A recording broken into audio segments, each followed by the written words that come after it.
The ultrasound technician's hands froze mid-scan. Isabella Moore followed her gaze to the clinic doorway, and her blood turned to ice. Dominic Vale stood there like a shadow made flesh, his dark eyes locked on the monitor showing their daughter's heartbeat. 7 months. 7 months she'd been invisible. 7 months since she'd vanished from his world with his child growing inside her.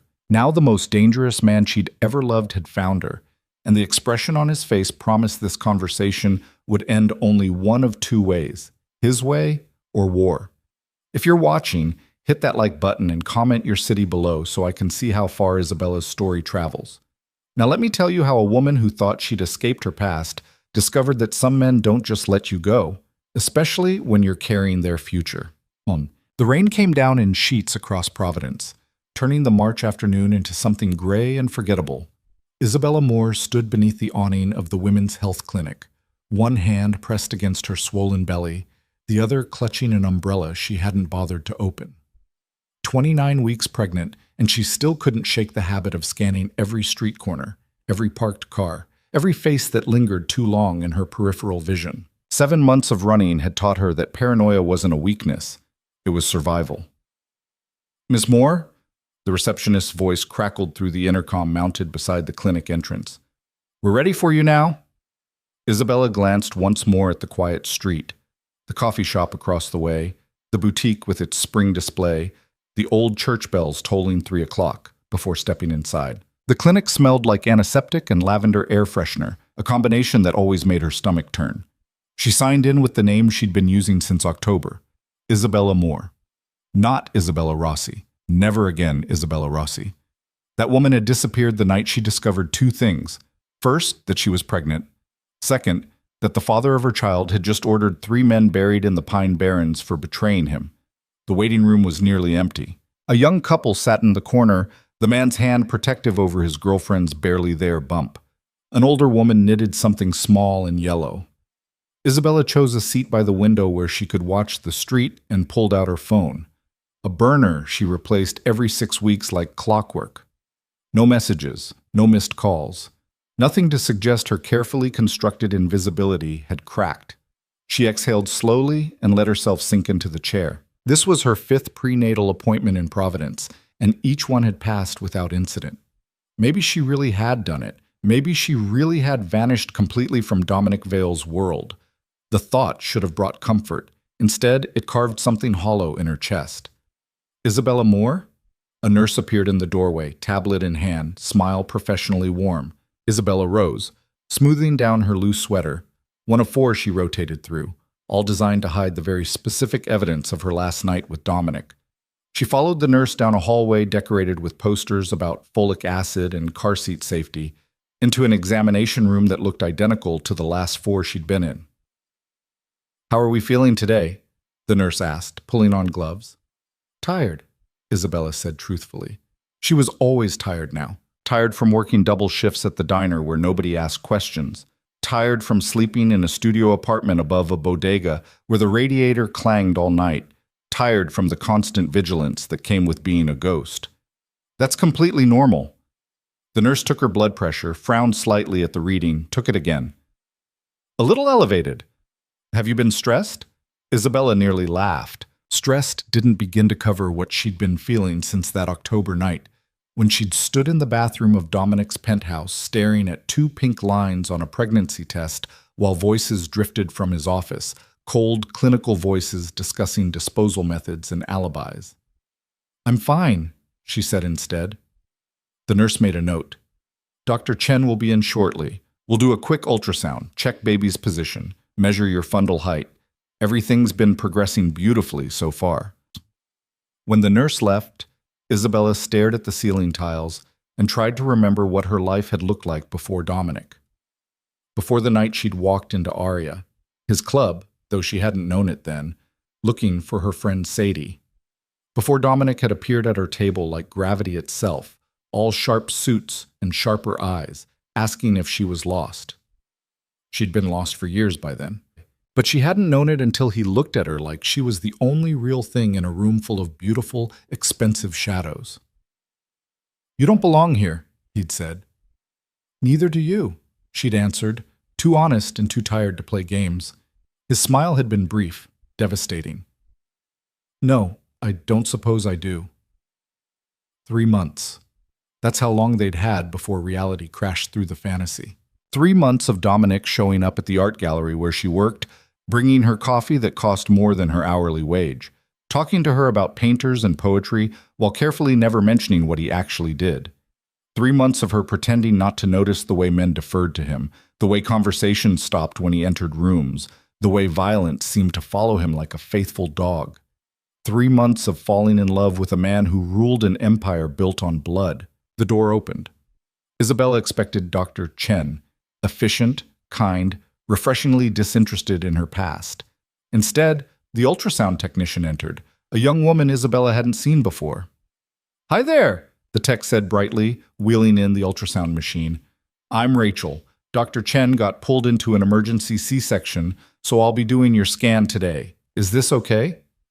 "That's fine," Isabella said, though unease prickled along her spine. She told herself it was nothing. Told herself that 7 months of looking over her shoulder had made her see threats in every deviation from routine. Rachel chatted while she prepped the equipment, asking about names and nursery colors and whether Isabella had felt the baby kicking.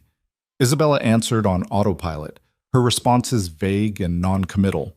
She'd gotten good at being forgettable, at sliding through conversations without leaving any real impression behind. "Let's take a look at your little one," Rachel said, squirting warm gel across Isabella's exposed belly. The monitor flickered to life, showing the familiar grainy landscape of her daughter's world. Because it was a daughter, Isabella had found out at 20 weeks, alone in a different clinic, crying silent tears of joy and terror in equal measure. A daughter who would have Dominic's dark eyes and her own stubborn chin, and no idea that her father was... Rachel's hands stopped moving. Isabella's gaze snapped from the monitor to the tech's face. Rachel wasn't looking at the screen anymore. She was staring at something beyond Isabella's line of sight, her expression shifting from professional pleasantness to something Isabella couldn't quite read. Fear. The kind of fear that came from recognizing danger. Isabella turned her head slowly, following Rachel's frozen stare to the examination room doorway. For a moment, her brain refused to process what her eyes were seeing. It was impossible. It was a hallucination brought on by stress and exhaustion, and too many nights spent dreaming about the one person she couldn't afford to dream about. But Dominic Vale didn't disappear just because you closed your eyes. He stood in the doorway like he'd materialized from her nightmares, and her memories in equal measure. Tall enough to make the room feel smaller. Still in the same kind of tailored black suit that had always looked like armor. Dark hair pushed back from a face that belonged in Renaissance paintings. Beautiful in a way that made you forget to breathe. Dangerous in a way that made you remember why you should. His eyes, almost black in the fluorescent light, moved from Rachel to the monitor to Isabella's exposed belly to her face. When their gazes met, Isabella felt the 7 months of distance collapse like paper burning. "Why didn't you tell me?" His voice was quiet, controlled, and absolutely deadly. Rachel made a small sound, half gasp, half whimper, and Isabella realized the tech's hand was shaking on the ultrasound wand. "It's okay," Isabella heard herself say, though nothing about this was okay. "Rachel, could you give us a moment?" Rachel didn't need to be asked twice. She abandoned the equipment and fled, pulling the door closed behind her with trembling hands. Silence rushed in to fill the space she left behind. Dominic didn't move from the doorway, didn't cross the room. Isabella sat up slowly, pulling her. Isabella sat up slowly, pulling her sweater down over her belly, even though it was absurd. He'd already seen. He knew. Whatever carefully constructed invisibility she'd built had just shattered completely. "How did you find me?" she asked. "That's your question?" Something flickered across his face. Hurt, maybe, buried beneath layers of control. "I've had people searching for you since October, every city on the East Coast, every clinic, every hospital, every women's shelter. 7 months, Isabella. 7 months I thought you were dead." The use of her real name, her actual name, not the alias she'd been hiding behind, landed like a physical blow. "You weren't supposed to find me," she said quietly. "Clearly." He finally moved, stepping into the room and closing the door behind him with a soft click that sounded like a cell locking. "You changed your name, paid in cash, avoided hospitals. You did everything right." His jaw tightened. But you couldn't change your medical history. And when a woman matching your description showed up at a clinic in Providence claiming to be 29 weeks pregnant with a due date that matched exactly 9 months from the last time we... He stopped himself. My people are very thorough. Of course they were. She'd been stupid to think a new name would be enough. Stupid to think Dominic Vale was the kind of man who just let things go. I needed to leave, Isabella said, fighting to keep her voice steady. Why? You know why. Say it. He crossed his arms, and Isabella recognized the posture, the way he held himself when he was trying very hard not to let his control slip. You vanish in the middle of the night without a word, without a note. And when I finally find you, 7 months later, you're carrying my child and you want to talk in euphemisms? Say it, Isabella. The heart monitor beside her beeped steadily, counting out the seconds while she tried to find words for the truth. I heard you that night, she said finally. In your office. You and Marcus and Vincent discussing how to dispose of 3 bodies, where to bury them, how to make sure they'd never be found. She watched him absorb this, watched his expression shudder. I was in your bathroom taking a pregnancy test while you were on the phone planning murders. Dominic was quiet for a long moment. When he spoke again, his voice had dropped even lower. Those men tried to sell information to the Cades, information that would have gotten people I protect killed. What exactly did you expect me to do? Not that, Isabella said. I don't know what I expected, but not that. You expected me to be different than I am. No. She shook her head. I expected me to be smarter than to fall in love with someone who could order executions and sleep soundly the same night. The words hung between them like smoke. Is that what you think? Dominic asked softly. That I sleep soundly? I don't know what you do anymore. I don't know anything about your life. That was the point. The point was to run? His control cracked slightly, frustration bleeding through. To carry my child and raise her alone and never tell me I'm going to be a father? Her?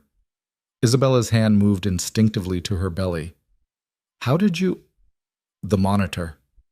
He gestured toward the ultrasound screen, still frozen on an image of their daughter. I saw her. Before you noticed me standing there, I saw her. Something in his expression shifted, softened, and Isabella recognized it because she'd felt it herself every time she saw that grainy image on the screen. Wonder, terror, a love so overwhelming it felt dangerous. Dominic, she said carefully, you can't be part of this. That's not your decision to make. Yes, it is. She slid off the examination table, pulling her dignity around her like armor, even though she was standing in a paper gown with gel on her stomach. Do you think I'm going to bring my daughter into your world? Let her grow up surrounded by violence and lies and people who disappear in the middle of the night? Our daughter, he corrected quietly. My daughter, Isabella insisted.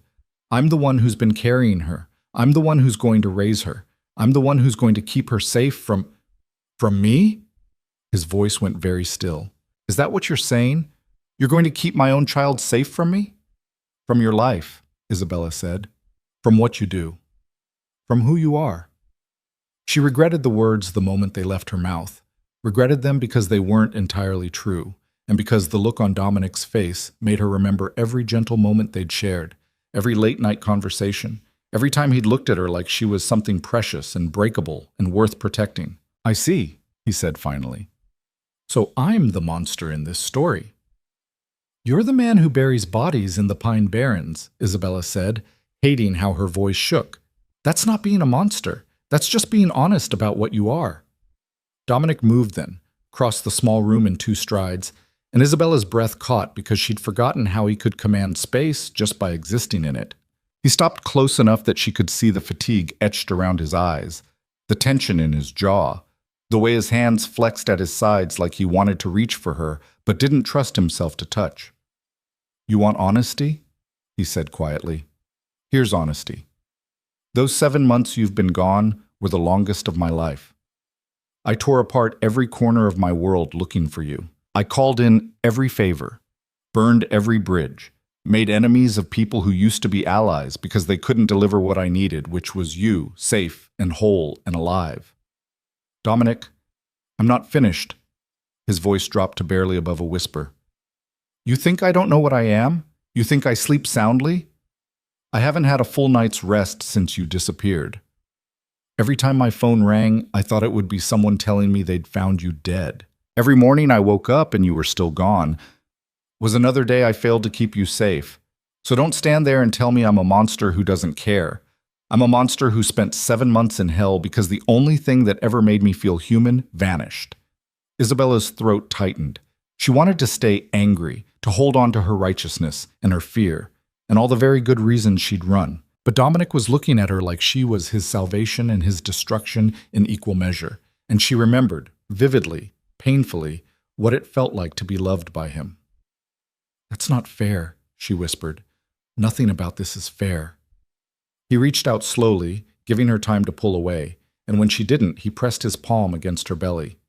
His hand was warm even through the fabric of her sweater.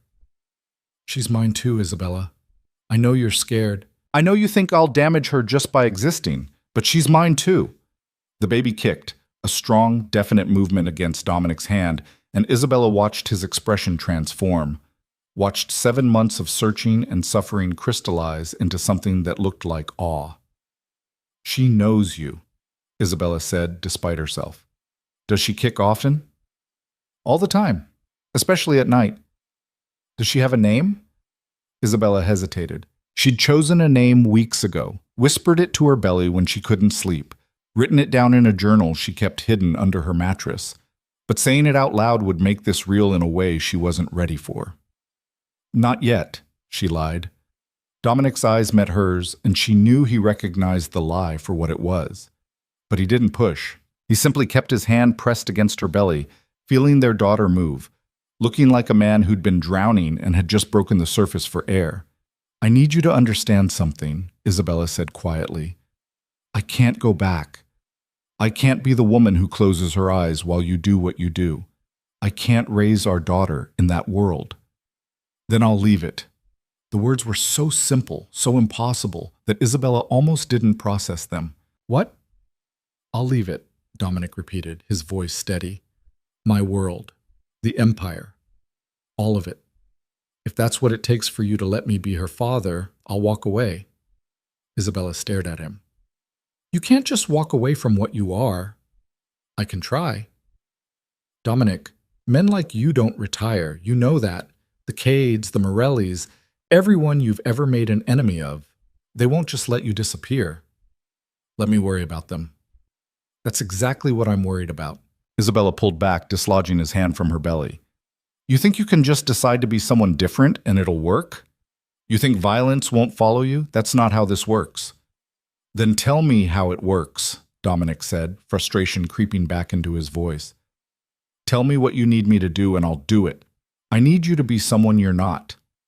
Fine. I'll become someone I'm not. You're not listening? No, you're not listening. He caught her wrist gently, his thumb finding her pulse point. 7 months ago, you left because you thought I was someone you couldn't love. Someone who was too broken, too violent, too lost. But I've had 7 months to think about what matters. 7 months to realize that the only time I've ever felt like something other than a weapon was when I was with you. So if you need me to become someone different, I'll do it. I'll tear down everything I've built if it means I get to meet my daughter, our daughter. It's not that simple. It is exactly that simple. His grip on her wrist tightened fractionally. Do you love me? The question landed like a grenade. That's not, do you love me? He asked again. Because I love you. I've loved you since the night you told me I didn't belong in my own club. I've loved you through 7 months of not knowing if you were alive. I'll love you through whatever comes next. So I need to know, do you love me? Isabella's eyes burned. You know I do. Then give me a chance. His voice cracked slightly, the control finally fragmenting. Give me a chance to be the father she deserves, to be the man you need. I'm not asking you to forget what I've done or who I've been. I'm asking you to let me try to be better. The heart monitor beeped steadily between them, counting out seconds that felt like years. There are conditions, Isabella said finally. Relief flooded Dominic's face so suddenly it was almost painful to witness. Anything. No more violence. Not ever. Not for any reason. Done. No more empire. I don't care how long it takes to dismantle, but it has to be gone before she's born. I'll start making calls tonight. And no more lies. Isabella met his eyes. I can't do this if there are secrets between us. If you want to be part of her life, I need to know everything. Dominic was quiet for a moment, and Isabella recognized the hesitation for what it was. A man weighing how much truth she could handle. There are things you don't want to know, he said carefully. Probably. Tell me anyway. He exhaled slowly. My real name isn't Dominic Vale. I've been using that name since I was 17, but it's not the one I was born with. Isabella had suspected this, but hearing it confirmed still sent a chill through her. What is your real name? That's a long conversation for another day. What matters is I became Dominic Vale to escape my family, to build something that was mine instead of theirs. The empire, the clubs, all of it started because I wanted to prove I could create order out of chaos. And the violence? Necessary, he said quietly. Or at least I thought it was. Men like Victor Cade don't respond to negotiations or contracts. They respond to power and fear. So I became something that scared them more than they scared me. And now? Now I'm tired. The admission sounded like it cost him. I'm tired of being the man everyone fears. I'm tired of watching my back every second of every day. I'm tired of wondering which of my own people will betray me next. I've spent 15 years building an empire, and the only thing it's given me is enemies and nightmares. Isabella wanted to argue, to push back against the self-pity in his voice. But she'd seen the security footage from his penthouse, had watched the way he moved through his own home like a prisoner in a gilded cage, trusting no one, touching nothing without gloves, eating food prepared by a personal chef who'd worked for him for a decade because trusting a restaurant was too dangerous. What changed? She asked. You did? He said it simply, like it was obvious. You walked into my world, and for 3 months I got to pretend I was someone normal. Someone who could take a woman to dinner without checking for exits. Someone who could talk about art instead of territories. Someone who could fall asleep next to someone they loved without wondering if they'd wake up with a knife in their ribs. I didn't know, Isabella whispered. You weren't supposed to know. That was the whole point. With you, I got to be someone different. His hand found hers, fingers threading together. And then you vanished, and I realized I didn't want to go back to being who I was before. I just want to be whoever I need to be to stay in your life. The examination room door opened a crack, and Rachel's nervous voice filtered through. Excuse me? Should I call security? Dominic didn't turn around. We're fine. Thank you. The doctor needs the room in 10 minutes for another patient. We'll be done in 5. His tone didn't change, but something in it made Rachel retreat immediately. When they were alone again, Isabella shook her head slowly. See? That right there is what I'm talking about. You terrified that poor girl without even trying. I was polite. You were Dominic Vale. Isabella pulled her hand free. And that's the problem. You can't just turn off 15 years of being who you are. It's in your bones now. The way you move, the way you talk, the way people respond to you. Then I'll learn differently. He caught her hand again, refusing to let her pull away. Isabella, I'm not stupid. I know this won't be easy. I know I can't just flip a switch and become someone safe, but I'm willing to try. I'm willing to do whatever it takes. Just don't shut me out. Don't take my daughter away before I've even had a chance to meet her. His daughter. Their daughter. The baby who was kicking right now against Isabella's ribs, unaware that her entire future was being negotiated in this sterile room that smelled like antiseptic and desperation. 2 weeks, Isabella said finally. Dominic's brow furrowed. What? You have 2 weeks to prove you're serious, to start dismantling your empire, to show me you can really walk away. She laid her free hand on her belly. She's due in 11 weeks. If you want to be there when she's born, you have 2 weeks to convince me you're someone I can trust her with. 2 weeks isn't long enough to...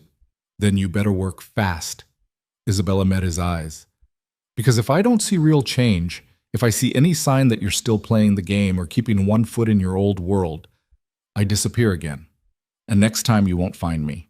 She meant it, every word, and from the look on Dominic's face, he knew she meant it. 2 weeks, he said quietly. I'll make it work. No violence, Isabella reminded him. No violence. No lies. No lies. And Dominic? She squeezed his hand. If Victor Cade or anyone else from your world comes near me or our daughter, I'll know you failed. I'll know you couldn't actually protect us without becoming what you were. And that'll be the end of it. Victor won't touch you, Dominic said, and something cold slid behind his eyes. Something that reminded Isabella exactly who she was bargaining with. I'll make sure of it. Without violence, she pressed. The coldness faded, replaced by frustration and something that might have been fear. You're asking me to fight a war with both hands tied behind my back. I'm asking you to find another way. If you want to be her father, you need to be someone who solves problems without burying people in the Pine Barrens. Dominic was silent for a long moment, his jaw working like he was chewing on arguments he couldn't quite voice. Finally, he nodded slowly. 2 weeks, he said again. I'll show you I can be better. I hope so. Isabella meant it. Despite everything, despite the fear and the running and all the very good reasons she had to keep him at arm's length, she hoped he could become the man he was promising to be. Because the truth was, she'd spent 7 months missing him. 7 months telling herself their daughter was better off without him, while knowing deep down that she was lying. Every child deserved to know their father, even if their father was Dominic Vale. Rachel knocked again, more insistently this time. I'm sorry, but the doctor really needs— We're leaving, Isabella called. She looked at Dominic. I need to get dressed. He nodded and stepped toward the door, then paused with his hand on the handle. Where are you staying? Why? Because if I'm going to prove I can protect you without violence, I need to know where you are. Victor has people everywhere, Isabella. He's been looking for any leverage against me for years. If he finds out about you, he won't? He will. Dominic's voice was flat, certain. You disappeared 7 months ago, and I still found you. Victor's had eyes on me this entire time. He'll have noticed my people searching. He'll have noticed the shift in my priorities. It's only a matter of time before he puts the pieces together, and when he does, you'll handle it without killing anyone, Isabella said firmly. That was the deal. The deal assumes I have time to prepare. Dominic turned back to face her fully. If Victor moves against you while I'm still dismantling everything, I might not be able to protect you the way you want me to. Then dismantle faster. Isabella No. She held up her hand. This is exactly what I'm talking about. You can't even go 5 minutes without defaulting to threat assessment and security protocols. I don't want our daughter growing up in that world. I don't want her learning to check for exits before she can walk or wondering which of Daddy's friends might betray him. I want her to have a normal life. Normal isn't safe. And your version of safe isn't normal. Isabella grabbed her clothes from the chair where she'd left them. 2 weeks, Dominic. Prove you can give us both. She expected him to argue, to push back with all the very logical reasons why his way was the only way that worked. Instead, he simply nodded once and left the room, pulling the door closed behind him with a soft click. Isabella dressed slowly, her hands shaking slightly as she pulled on her jeans and sweater. Through the thin walls, she could hear muffled voices, Dominic talking to someone on the phone, his tone clipped and professional, already making calls, already starting to dismantle his empire. Or pretending to. She couldn't afford to trust him yet. Couldn't afford to believe that a man like Dominic Vale could really change just because he wanted to. But as she pressed her hand against her belly and felt their daughter kick in response, she couldn't help hoping he'd prove her wrong. The next 2 weeks would determine everything. Isabella stepped out of the clinic into rain that had softened to a drizzle. The street looked exactly as it had when she'd entered 40 minutes earlier. Same coffee shop, same boutique, same church bells now silent in the gray afternoon. But everything had changed. Dominic knew. Dominic had found her. And the careful invisibility she'd constructed over 7 months had collapsed in the space of a single ultrasound appointment. She opened her umbrella and started walking toward the bus stop 3 blocks away, trying to ignore the black sedan idling at the curb, trying to pretend she didn't know exactly who was sitting in the back seat, watching her through tinted windows. Her phone buzzed. The burner she replaced every 6 weeks, the one that had exactly 3 contacts programmed into it. Her landlord, the diner where she worked, and the cab company she used for late shifts. The screen showed an unknown number. She almost didn't answer, almost kept walking and let it go to voicemail. But some instinct made her stop beneath the awning of a closed bookstore and accept the call. You can't just walk home alone. Dominic's voice was quiet, controlled. Not anymore. I've been walking home alone for 7 months. That was before Victor knew to look for you. Isabella glanced at the sedan. She couldn't see through the tinted windows, but she could feel Dominic's gaze like a physical weight. You don't know that he knows anything. I know Victor. A pause. And I know my people have been asking questions all over Providence for the last 2 weeks. Someone will have noticed. Someone will have told him. It's only a matter of time before he starts looking in the same places. Then maybe you should have been more discreet. I was desperate. The admission sounded like it cost him. Let me drive you home. No. Isabella, no, she repeated firmly. You don't get to show up after 7 months and immediately start making decisions about my life. I said 2 weeks. That doesn't mean you get to follow me home on day 1. Silence stretched between them, broken only by the sound of rain pattering against her umbrella. At least let Marcus follow at a distance, Dominic said finally. You won't even know he's there. Who's Marcus? My head of security. He's been with me for 12 years. I trust him with my life. Well, I don't trust him with mine. Isabella started walking again, phone pressed to her ear. This is exactly what I was talking about at the clinic. You can't solve every problem by surrounding it with armed men. I'm not suggesting armed men. I'm suggesting one man, unarmed, who knows how to keep people safe without drawing attention. The answer is still no. She heard him exhale slowly, the sound of a man trying very hard not to lose his patience. You're being stubborn. I'm being careful. There's a difference. Careful would be accepting protection from someone who actually knows what they're doing. Careful is not broadcasting my location to the same organization I've spent 7 months hiding from. Isabella reached the bus stop and checked the schedule posted on the plexiglass shelter. 15 minutes until the next bus. I'll be fine, Dominic. You're 7 months pregnant and Victor Cade is the most vindictive man I've ever met. You are not fine. Then work faster. She ended the call before he could respond. The sedan didn't move. Isabella stood at the bus stop with rain dripping off her umbrella and tried to ignore the knot of anxiety tightening in her chest. She'd meant what she said. Dominic didn't get to just insert himself into her life and start making decisions.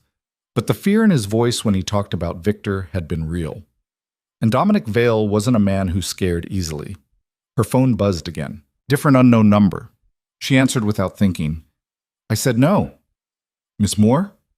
A woman's voice, professional and unfamiliar. This is Dr. Chen's office. I wanted to follow up after your appointment today and make sure everything was all right. Isabella's stomach dropped. I'm fine. The appointment was fine. I understand there was an incident? Rachel mentioned you had a visitor who made her uncomfortable. It was nothing, just a misunderstanding. Our clinic has very strict policies about patient privacy and safety. If someone is making you feel threatened, no one is threatening me, Isabella said quickly. Too quickly. It was just my... She stopped herself before saying boyfriend or ex or any of the other inadequate words that might describe what Dominic was to her. It was someone I know. It's fine.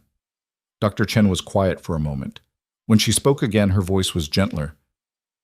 Ms. Moore, if you're in any kind of danger, there are resources that can help.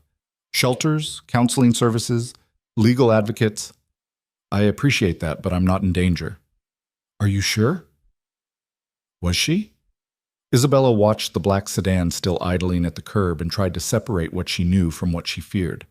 Dominic had never hurt her, never even raised his voice at her during their 3 months together. The violence in his world had always been something that happened in the shadows, kept carefully away from her. But 7 months ago, she'd heard him discussing murder like it was a business transaction, and that had been enough to send her running. I'm sure, she said finally.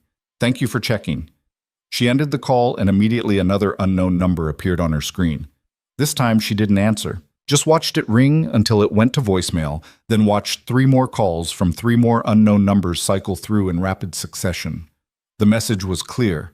Dominic had resources she couldn't begin to match. If he wanted to contact her, he'd find a way. The bus arrived in a hiss of hydraulics and diesel fumes. Isabella climbed aboard, fed her fare into the machine, and found a seat near the back where she could watch through the rear window. The black sedan pulled into traffic 3 cars behind the bus. So much for giving her space. Isabella's apartment was a fourth-floor walk-up above a bodega that sold lottery tickets and empanadas. The building was old enough that the stairs creaked and the radiator clanged, but it was cheap and the landlord didn't ask questions, and most importantly, it wasn't anywhere Dominic would have thought to look for her.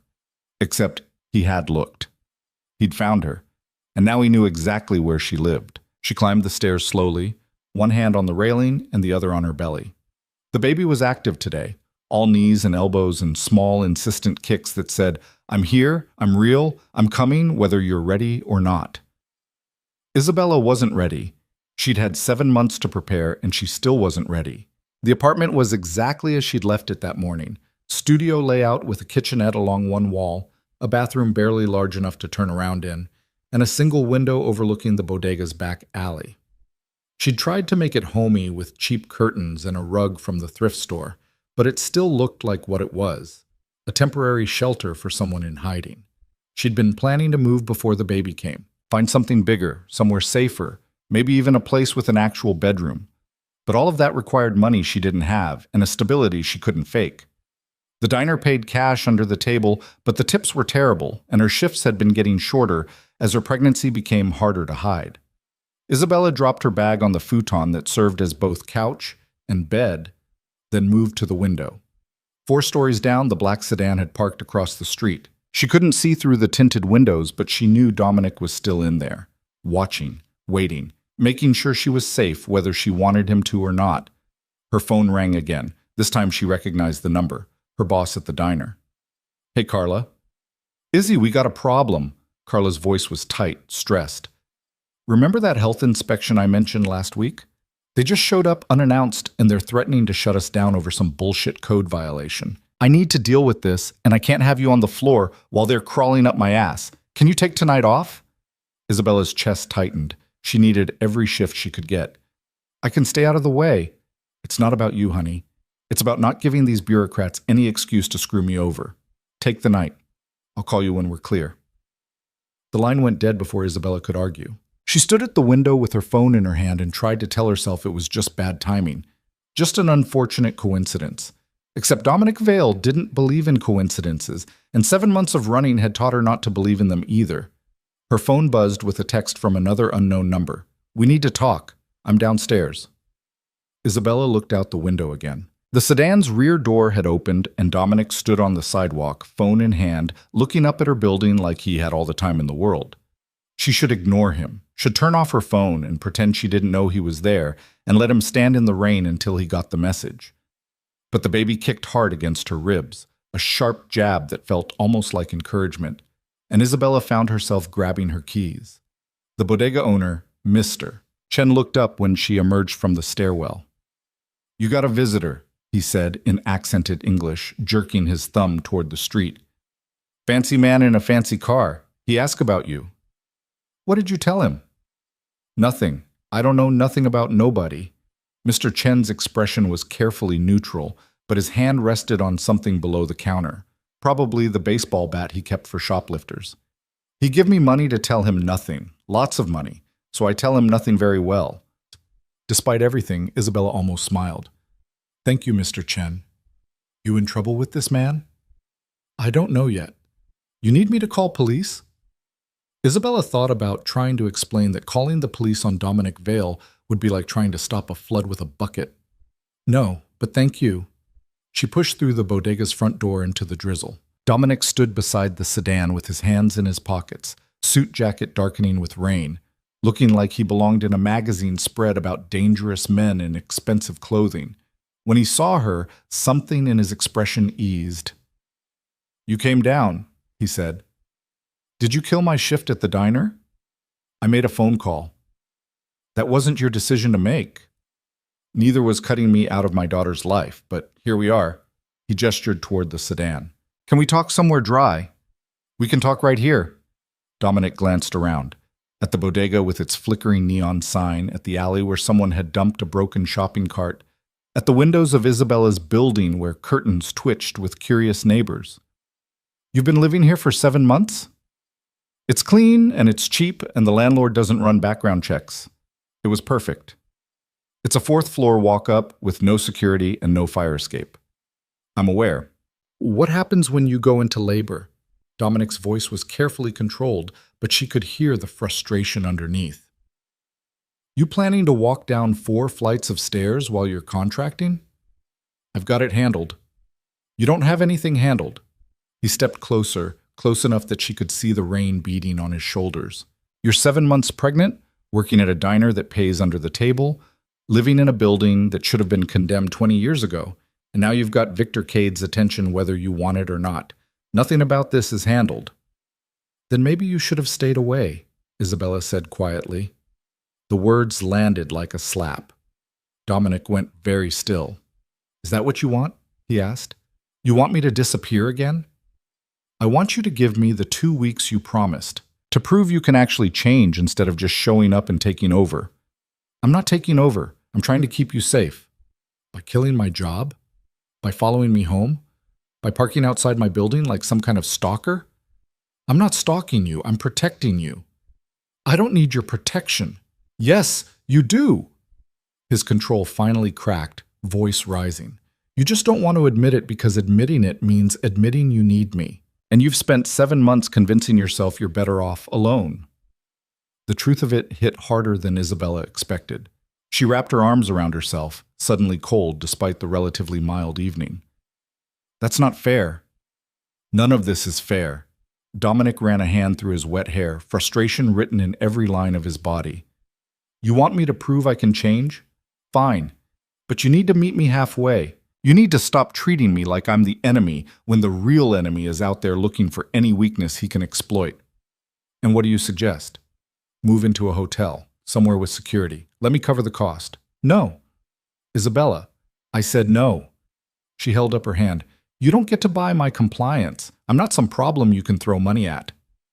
I'm not trying to buy anything. I'm trying to make sure you and our daughter survive the next 2 weeks while I tear apart everything I've built. So tear it apart. Isabella met his eyes. You said you'd start tonight. So start. Make your calls, liquidate your assets, end your contracts. Do what you promised, but don't expect me to put my life on hold while you do it. Dominic was quiet for a long moment, rain dripping off his hair, his jaw working like he was chewing on arguments he couldn't quite voice. Finally, he pulled out his phone and made a call. Marcus, I need you to arrange something. He kept his eyes on Isabella while he talked.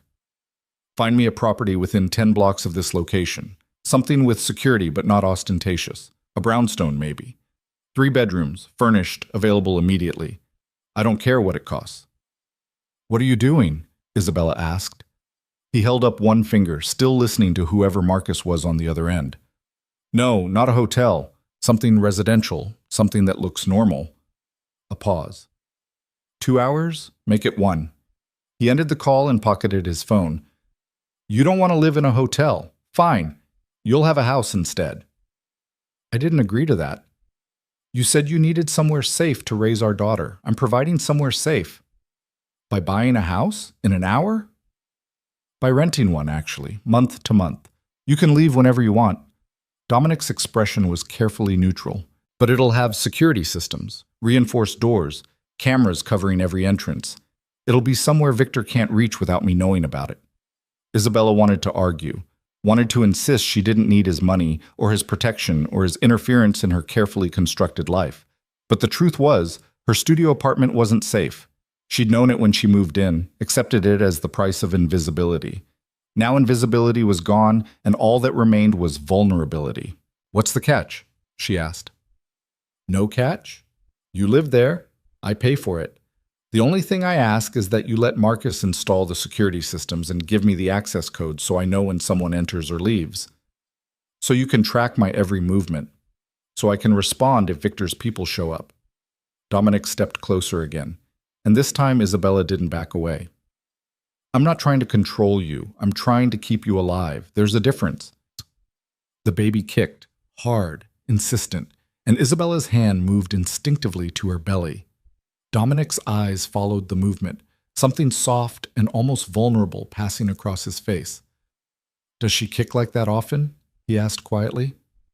All the time. Can I? He gestured toward her belly, uncertain in a way she'd never seen him be uncertain about anything. Isabella hesitated. Letting him touch her again felt dangerous. Felt like opening a door she'd worked hard to keep closed. But he was the baby's father, and he'd asked instead of assuming, and something about the careful hope in his expression made her defenses crack. Okay. Dominic placed his palm against her belly, warm even through her sweater. They stood like that in the rain while the city moved around them, cars passing, people hurrying home from work, Mr. Chen watching suspiciously from his bodega window. The baby kicked directly against Dominic's hand, his breath caught. She's strong. She takes after her father. The words slipped out before Isabella could stop them, and she watched Dominic's expression shift. Watched something that looked almost like grief flicker across his face before he buried it again. I'm sorry, he said quietly, for being who I am, for bringing this danger into your life, for not being the kind of man you could trust from the beginning. Dominic, let me finish. His hand stayed pressed against her belly, anchoring him. I've spent 15 years building an empire and telling myself it mattered, telling myself I was creating something important, something that would last. But the only thing I've created is enemies and fear. The only legacy I have is violence. He paused. Until now. Until her. She's the first thing I've ever made that's actually worth protecting. Isabella's throat tightened. You can't put that on her. She's not responsible for redeeming you. I know. But she makes me want to be someone worth redeeming. His eyes met Isabella's. You both do. The moment stretched between them, fragile and complicated, and weighted with 7 months of absence. Isabella wanted to tell him it was too late, that he'd lost his chance when he became the kind of man who solved problems with bullets. But she was so tired of being alone, so tired of carrying this pregnancy by herself, making every decision in isolation, wondering if she was doing the right thing or just running from the hard thing. The house, she said finally. I'll look at it, but I'm not promising anything. Relief flooded Dominic's face. That's all I'm asking. And no more interfering with my job. If I want to work, I work. The diner isn't safe. Then find me somewhere safer to work. But I'm not going to just sit around being protected like some kind of princess in a tower. Dominic looked like he wanted to argue, but he swallowed it. I'll make some calls. There are businesses I'm divesting from. Legitimate businesses. Maybe one of them needs someone with gallery experience. I thought you were dismantling your empire, not hiring me into it. The legitimate holdings aren't part of the empire, they're just businesses. He pulled his hand back from her belly, and Isabella felt the absence like a cold spot. Let me see what I can arrange. No special treatment. I want to earn my position. You have an art history degree from Cornell and 5 years of gallery experience. You'll earn it. A slight smile. Though I'm going to guess you left that off your resume when you applied to the diner. I left a lot of things off my resume. I know. The smile faded. I know what you gave up when you ran. The job you loved, the apartment in the city, your friends. I know you sacrificed everything because you thought it was the only way to keep her safe. It was the only way. Maybe. Dominic glanced toward the black sedan where Marcus presumably waited. But you shouldn't have to do it alone anymore. That's what I'm trying to tell you. I know I don't deserve a second chance. I know I've done things that should disqualify me from being anyone's father. But I'm asking anyway. Let me help. Let me be part of this. Isabella looked at him, really looked at him, and tried to see past the expensive suit and the dangerous reputation to the man underneath. The man who'd brought her coffee and talked about Renaissance painters and fallen asleep beside her like he'd finally found somewhere safe to rest. That man was still in there somewhere, buried under 15 years of violence and power. The question was whether he could find his way back. 2 weeks, she said again. Show me you can actually dismantle your empire. Show me Victor Cade isn't going to show up at my door. Show me you can solve problems without violence. If you can do that, if you can really prove you're someone different, then we'll talk about what comes next. And in the meantime, I'll look at your house, but I'm keeping my apartment too, just in case. In case I fail, in case you turn out to be who I'm afraid you are. Dominic nodded slowly, accepting this. Fair enough. He pulled a card from his pocket. Plain black, no name, just a phone number embossed in silver. This is my direct line. It's clean, secure, and it only goes to me. If anything happens, If you see anything suspicious, if you even just feel wrong about something, call me. Isabella took the card. The paper was heavy, expensive. Of course it was. You really think Victor will come after me? I think Victor has been waiting 15 years for me to give him an opening. Dominic's voice went flat, cold. And a pregnant woman carrying my child? That's the opening he's been dreaming of. But you'll handle it without violence. I'll handle it the way you want me to, the way she needs me to. He glanced at Isabella's belly again. I promise. A promise from Dominic Vale. 7 months ago, Isabella wouldn't have believed he was capable of keeping it. Now, standing in the rain outside her building with their daughter kicking between them, she wanted desperately to believe he could. Her phone buzzed. Text message from an unknown number with an address 10 blocks north. House is ready. Marcus will meet you there with keys. D. Isabella looked up at Dominic. That was fast. I don't waste time when it matters. He gestured toward the sedan. Let me drive you. I can walk 10 blocks. Not alone. Not anymore. When she started to argue, he held up his hand. Please, just this once. Let me drive you to see the house. After that, if you hate it, I'll bring you back here and I won't push again tonight.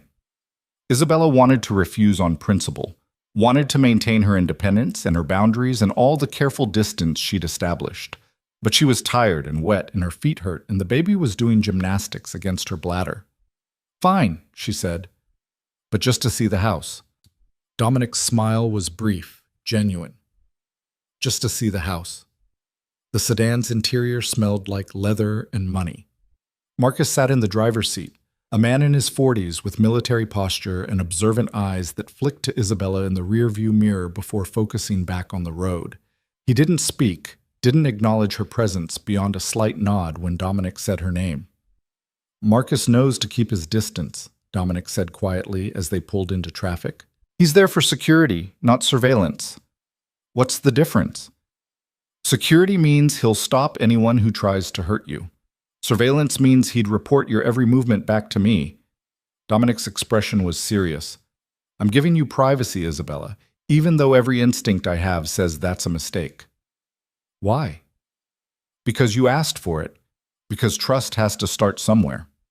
He looked out the window at the city passing by. And because if I can't prove I'm different than who I was, then I don't deserve to be her father anyway. The house was a brownstone on a quiet street lined with trees that would be beautiful once spring really settled in. 3 stories, bay windows, a small front garden with a wrought iron fence. It looked like the kind of place where young professionals lived, where families pushed strollers and walked dogs and complained about property taxes. It looked normal. Marcus had the door open before they reached the front steps. The interior was exactly what Dominic had promised. Furnished, but not ostentatious. Comfortable without being luxurious. Hardwood floors, a living room with built-in bookshelves, a kitchen with modern appliances. Upstairs there were 3 bedrooms, including one that was clearly meant to be a nursery. Isabella stood in the doorway of that room and felt her careful control start to crack. Someone had already set up a crib, white wood, gender-neutral, with a mobile of stars and moons hanging above it. There was a changing table, a rocking chair by the window, shelves waiting to be filled with books and toys and all the small necessities of a life she'd been too afraid to prepare for. I didn't ask them to do that, Dominic said from behind her. The nursery, that was Marcus's initiative. It's too much. It's what she'll need. Isabella turned to face him. You can't just buy your way into being a father. I'm not trying to buy anything. I'm trying to give my daughter somewhere safe to come home to. He stepped into the room, running his hand along the crib's railing. When I was growing up, I never had that. Never had a place that felt permanent or safe or mine. I don't want that for her. I want her to have everything I didn't. She needs a father more than she needs furniture. Then let me be both. Dominic met her eyes across the crib. Move in here. Let me prove I can do this right. Let me show you I can be the man you need me to be. Isabella wanted to say yes, wanted to accept this beautiful house and this beautiful promise, and let herself believe that Dominic Vale could really transform himself through sheer force of will. But she'd spent 7 months learning to trust her instincts, and her instincts said that men like Dominic didn't change. They just found new ways to control the narrative. I'll think about it, she said finally. Disappointment flashed across his face, quickly buried. How long? As long as I need. She moved past him toward the stairs. You said 2 weeks to prove yourself. That goes both ways. You prove you can dismantle your empire. I'll prove I can trust you. And in the meantime? In the meantime, we see what happens. The warehouse on the east side of the city had been empty for 3 years, ever since the textile company that owned it went bankrupt. Now it served as neutral ground, one of the few places in the city where men like Dominic Vale and Victor Cade could meet without starting a war. Dominic arrived alone, as agreed. No security detail, no weapons. Just him and the evidence that would either end this peacefully or cost him everything. The spring rain had turned to sleet, tapping against the warehouse's metal roof like impatient fingers. He stepped through the side entrance and found Victor waiting in the center of the empty space, flanked by 4 men who definitely weren't unarmed. Punctual as always, Victor said, his voice echoing in the cavernous space. He was 10 years older than Dominic, with silver threading through his dark hair and a smile that never reached his eyes. Though I notice you came alone. That's either very brave or very stupid. Neither, Dominic said calmly. Just practical. We both know how this conversation needs to go. Victor's smile widened. Do we? Because from where I'm standing, you've been making some very interesting moves lately, liquidating assets, closing accounts, severing ties with your distributors. He tilted his head. One might think you're planning to retire. One would be right. The warehouse went very quiet. Even Victor's guards shifted uncomfortably, exchanging glances that suggested they thought Dominic had lost his mind. Retire, Victor repeated slowly, tasting the word. Men like us don't retire, Vale. We die or we get pushed out. There's no peaceful exit from this life. Then I'll be the first. Dominic pulled a USB drive from his pocket and held it up. This contains complete financial documentation of your operation. Every account, every transaction, every piece of property you've acquired through less than legal means over the past 15 years. It's organized chronologically and cross-referenced with public records to make prosecution as straightforward as possible. Victor's expression didn't change, but his hand moved fractionally toward his jacket. I wouldn't, Dominic said quietly. Copies of everything on this drive have already been delivered to 3 different federal agencies. If anything happens to me in the next 24 hours, they'll start digging. And once they start, they won't stop until every name on these documents is in custody. You're bluffing. Am I? Dominic tossed the USB drive. It skittered across the concrete floor and stopped at Victor's feet. Check for yourself. I'll wait. Victor stared at the drive like it might explode, then gestured to one of his men. The guard retrieved it and produced a laptop, plugging in the drive with hands that weren't quite steady. The minutes stretched out while the guard scrolled through files, his face growing progressively paler. Finally, he looked up at Victor and gave a small, tight nod. You copied my entire operation, Victor said, his voice very soft and very dangerous. How? Does it matter? Dominic shrugged. The point is, I have it, and I'm giving you a choice. You can walk away from me, from Isabella, from our daughter, completely and permanently, or you can try to retaliate, and everything on that drive gets released to people who would love nothing more than to dismantle your empire piece by piece. This is because of a woman? Victor looked genuinely baffled. You're threatening me, risking a war, throwing away 15 years of carefully maintained balance, all for a woman? Not just any woman. My family. You don't have a family.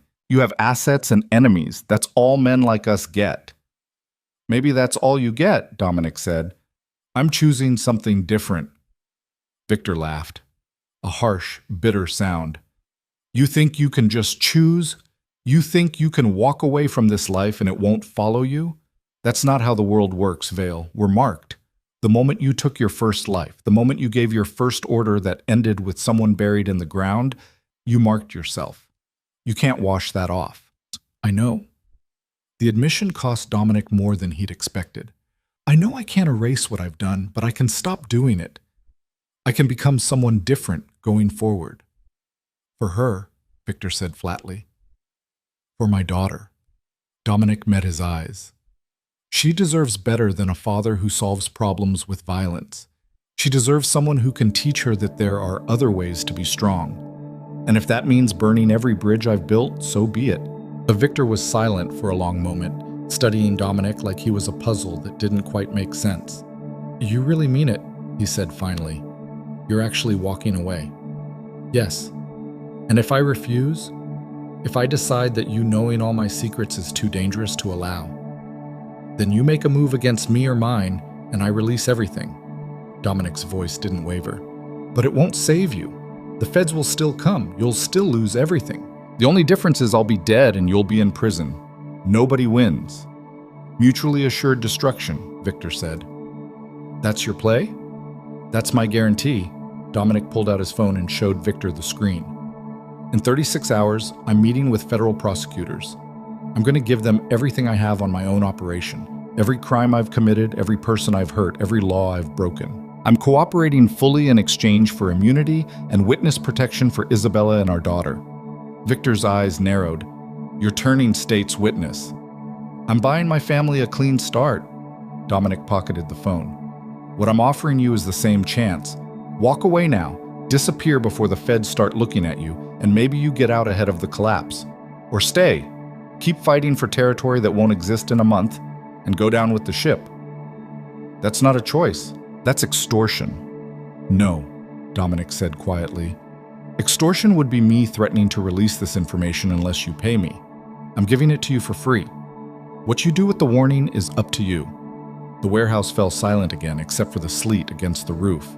Victor's guards were watching their boss carefully, clearly wondering if they were about to witness an execution or a negotiation.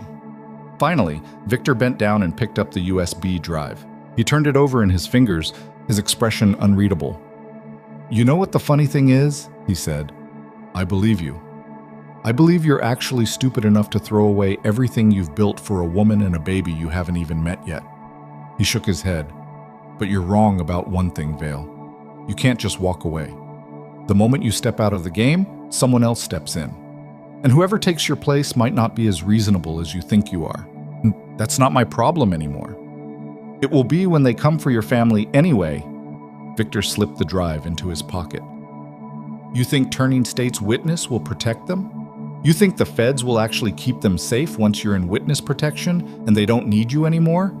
You're putting a target on their backs and calling it salvation."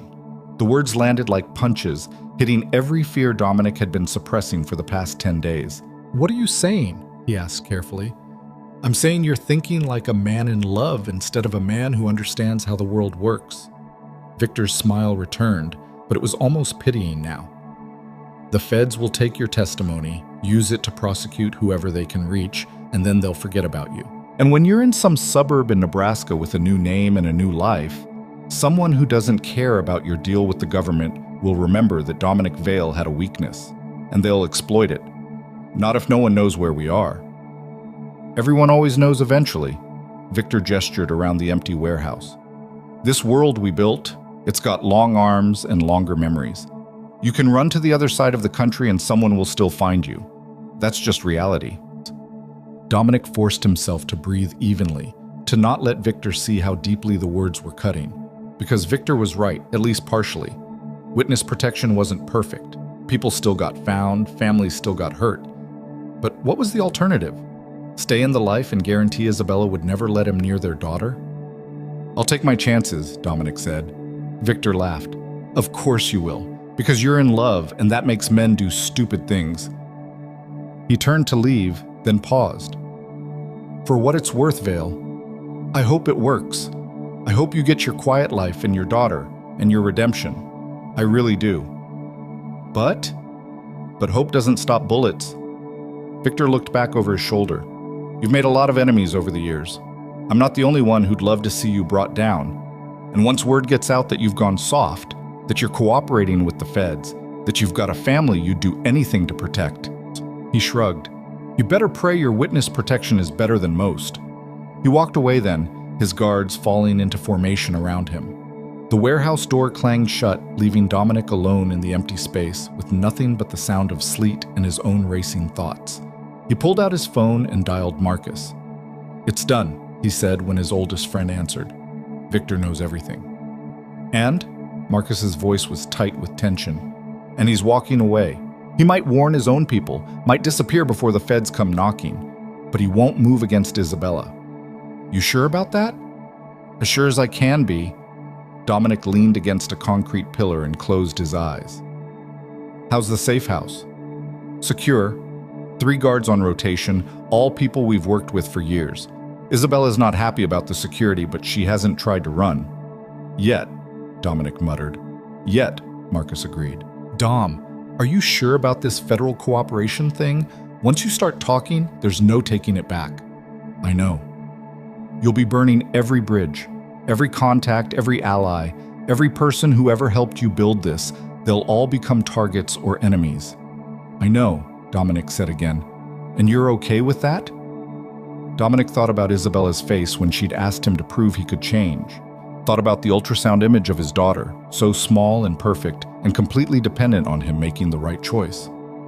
I'm okay with it, he said finally. What I'm not okay with is the alternative. Marcus was quiet for a moment. She must be something special. She is. Special enough to die for? Special enough to live for, Dominic corrected. That's the whole point, Marcus. I'm tired of being the man who's only good at destroying things. I want to be someone who builds something that lasts. Then I hope you know what you're doing, Marcus sighed. The paperwork's almost done. Everything's liquidated or transferred. By this time next week, the Empire will be gone. Just ashes and memories. Good. Dominic pushed off from the pillar and headed for the exit. Anything else I need to know? Yeah, actually. The Moretti sent a message. They want to meet. Dominic's hand froze on the door handle. When? Tonight. Neutral location. They say they just want to talk. And you believe them? Not even a little bit. Marcus's tone was grim. But I think we have to take the meeting anyway. If they're reaching out, it means they've heard something. Better to know what they know than let them make moves in the dark. Set it up, Dominic said, but make it public. Somewhere with witnesses. Already done. Giuseppe's restaurant, 8 o'clock. Plenty of cameras, plenty of civilians. If they try anything, they'll have 100 witnesses. I'll be there. Dominic ended the call and stepped out into the sleet. His car was parked 3 blocks away. Another security precaution from a life he was supposedly leaving behind. Old habits, he thought grimly, died hard. The meeting with the Morettis turned out to be worse than he'd expected. Giuseppe's was a family-owned Italian restaurant in the North End. The kind of place where everyone knew everyone and strangers got noticed immediately. Dominic arrived exactly on time and found Anthony Moretti already seated in a booth near the back, flanked by his younger brother Leo. Anthony was 63, heavy-set, with the kind of face that could shift from grandfatherly warmth to cold menace in a heartbeat. He'd run the Moretti family for 30 years, longer than Dominic had been alive, and he commanded respect through a combination of brutal efficiency and genuine loyalty to his people. Dominic, Anthony said warmly, gesturing to the empty seat across from him, thank you for meeting us. Anthony, Leo. Dominic slid into the booth, keeping his back to the wall and his eyes on both brothers. What's this about? Direct as always, Anthony smiled. I appreciate that. Too many people in our business forget the value of straight talk. He poured red wine into 3 glasses, sliding one across to Dominic. We've been hearing interesting rumors about you lately. I'm sure you have. Liquidating assets, closing operations, meeting with federal prosecutors. Anthony's smile didn't waver. You're retiring. It wasn't a question, but Dominic answered anyway. Yes. Leo leaned forward, his expression hostile. Just like that? You're walking away from 15 years and expecting everyone to just let you go? I'm not expecting anything, Dominic said calmly. I'm informing you as a courtesy. A courtesy? Leo's voice rose slightly.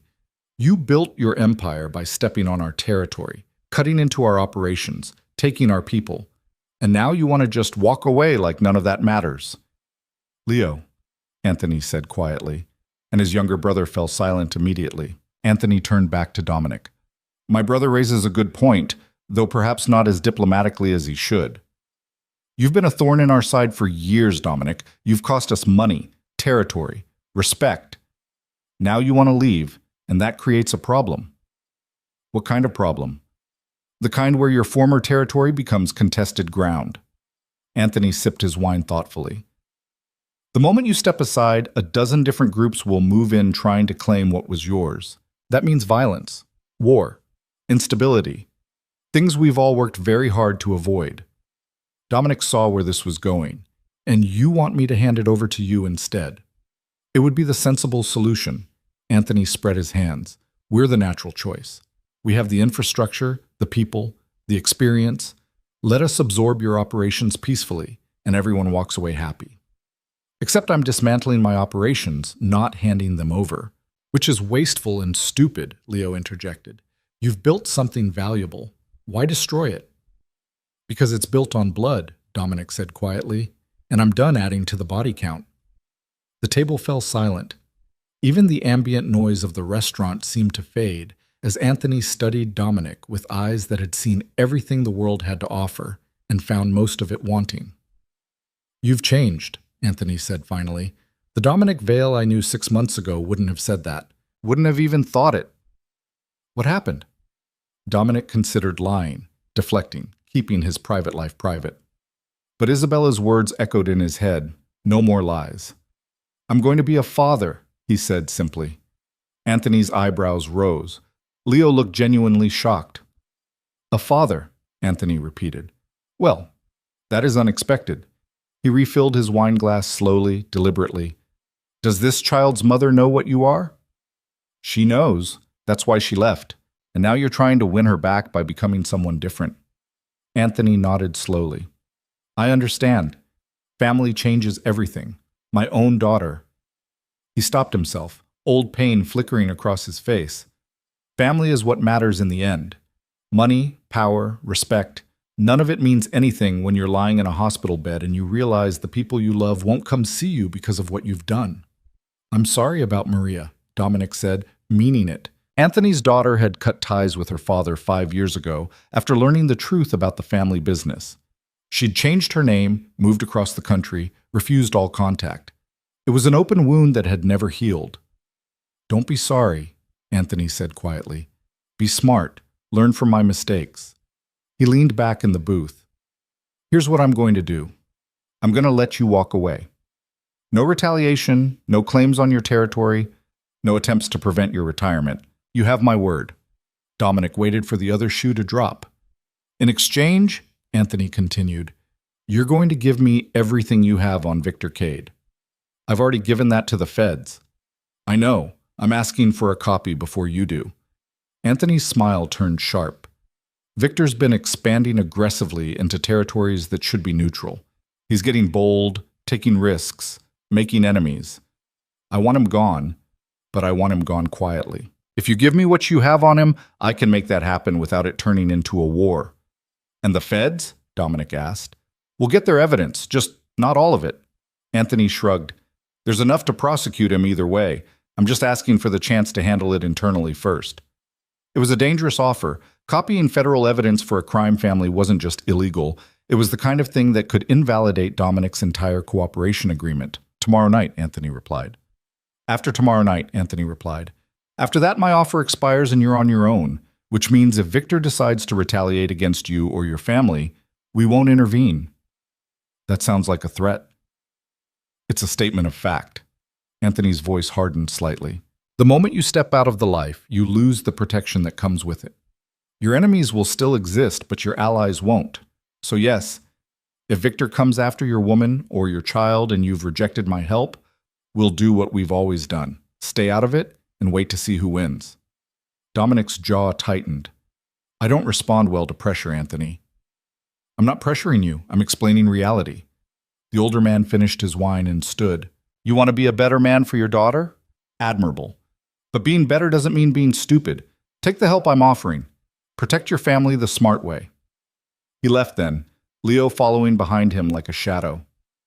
Dominic sat alone in the booth, staring at his untouched wine and trying to figure out which choice would cost him less. His phone buzzed. A text from Isabella. Are you coming to the safe house tonight?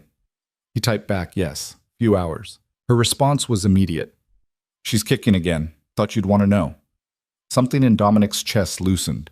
He typed, save some for me.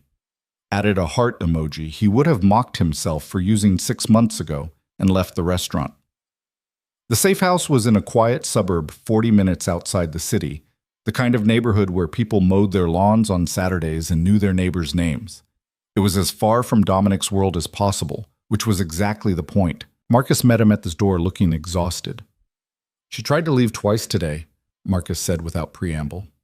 Dominic closed his eyes briefly. "What happened?" "First time, she got as far as the driveway before James stopped her, said she was going to the drugstore. Second time, she climbed out a window and made it 3 blocks before we caught up." Marcus rubbed his face. "Dom, she's not a prisoner, but she's not treating this like protection either. She thinks we're controlling her." "Where's she now?" "Living room, reading." Marcus hesitated. "She asked about you, asked if you were really going through with everything, or if this was all just theater to get her to trust you." "What did you tell her?" "That you're the most stubborn bastard I've ever met, and when you commit to something, you commit completely." Marcus managed a tired smile. "Also that I've never seen you like this over anyone, so she must be special." "Did it help?" "She threw a book at me." Dominic couldn't help the small laugh that escaped. "Sounds about right." He found Isabella exactly where Marcus said, curled up on the living room couch with a paperback novel, her swollen feet propped on cushions, one hand absently rubbing her belly. She looked up when he entered, and the relief in her eyes was so naked it hurt to witness. "You're okay," she said. "Did you think I wouldn't be?" "I think you went to meet dangerous people, and I spent all day wondering if you'd come back." She set down her book. "Marcus wouldn't tell me where you were or who you were meeting, just that it was necessary." Dominic sat down beside her, careful not to crowd her space. "I met with Victor Cade this morning. Gave him an ultimatum." Isabella's hand stilled on her belly. And he's walking away. He won't come after you or the baby." "You're sure?" "As sure as I can be." He didn't mention the Moretti's or Anthony's offer. That was a complication for tomorrow. Tonight, he just wanted to be here with her. "How was your day?" "Long, boring. I tried to leave." "I heard." "Your people are very dedicated to keeping me here." She didn't sound angry, exactly, more resigned. "I appreciate the protection, Dominic. I do, but I'm not used to being watched all the time." "I know. I'm sorry."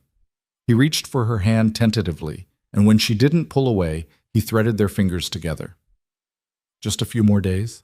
Once I meet with the prosecutors and we get into witness protection, it'll be different." "Will it?" Isabella met his eyes. "Or will we just trade one kind of cage for another?" The question hung between them, heavy with implications neither of them wanted to examine too closely. "I don't know," Dominic admitted. "I've never done this before. Never tried to just be normal, but I'm willing to try if you are." Isabella was quiet for a long moment, studying their joined hands. Then she shifted on the couch and guided his hand to her belly. "Feel that?" He did. A strong kick against his palm, followed by another. Their daughter, restless and alive and utterly unaware of how complicated her existence had made everything. "She's strong," Dominic said softly. "Like her father." Isabella's smile was small but genuine. "I've been thinking about names." "Yeah? What do you think about Sophia?" "Sophia Vale." Dominic tested the name, felt it settle into place like it belonged there. "It's perfect." "Sophia Moore," Isabella corrected gently. "At least until you prove I can trust Vale isn't just a borrowed name that'll get her killed." The correction stung, but Dominic understood it. Trust wasn't something he could demand. It was something he had to earn back piece by piece. "Sophia Moore," he agreed. "For now." They sat in silence, his hand on her belly, feeling their daughter move between them. Outside, the safe house security changed shifts. In the city, the empire he'd built continued its slow collapse. Tomorrow, he'd have to make impossible choices about the Morettis and Victor and how to protect his family from enemies who'd never really go away. But tonight, in this quiet suburban living room with Isabella beside him and Sophia kicking against his palm, Dominic let himself believe that maybe, just maybe, he could actually become the man they both needed him to be, even if he had no idea how. The call came at 3 a.m, shattering the fragile peace Dominic had found sleeping in the armchair beside Isabella's bed. He grabbed his phone before the second ring, already moving toward the hallway so he wouldn't wake her. "Talk to me," he said quietly. Marcus's voice was tight with controlled panic. "We have a problem. Victor's men just hit 2 of our former distribution points. They're sending a message." Dominic's blood went cold. "Casualties?" "3 injured, none critical, but Dom, they knew exactly where to hit and when. Someone's feeding them information." "How long ago?" 20 minutes. Police are already on scene. This is going to blow back on us."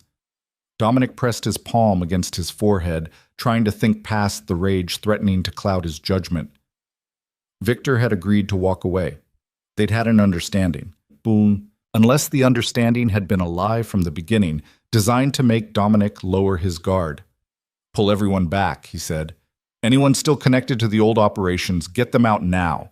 If Victor is targeting our people, I want them somewhere he can't reach." "Already done. But there's more." Marcus hesitated. "The Moretti's called. Anthony wants an answer about his offer. He's saying the attacks tonight prove you need his help." "Convenient timing." "That's what I thought." Marcus's tone darkened. "You think he orchestrated this, made Victor hit us so we'd come crawling back?" "I don't know what to think anymore." Dominic glanced back toward the bedroom where Isabella slept, unaware that the violence he'd promised to leave behind was creeping back into their lives. "Set up a meeting with Anthony. Tomorrow afternoon. Public location again." "You sure that's smart? Every time you meet with these people, something goes wrong." "Everything's already wrong, Marcus. I'm just trying to minimize the damage." He ended the call and stood in the dark hallway, trying to figure out how to tell Isabella that his 2-week deadline was about to become meaningless.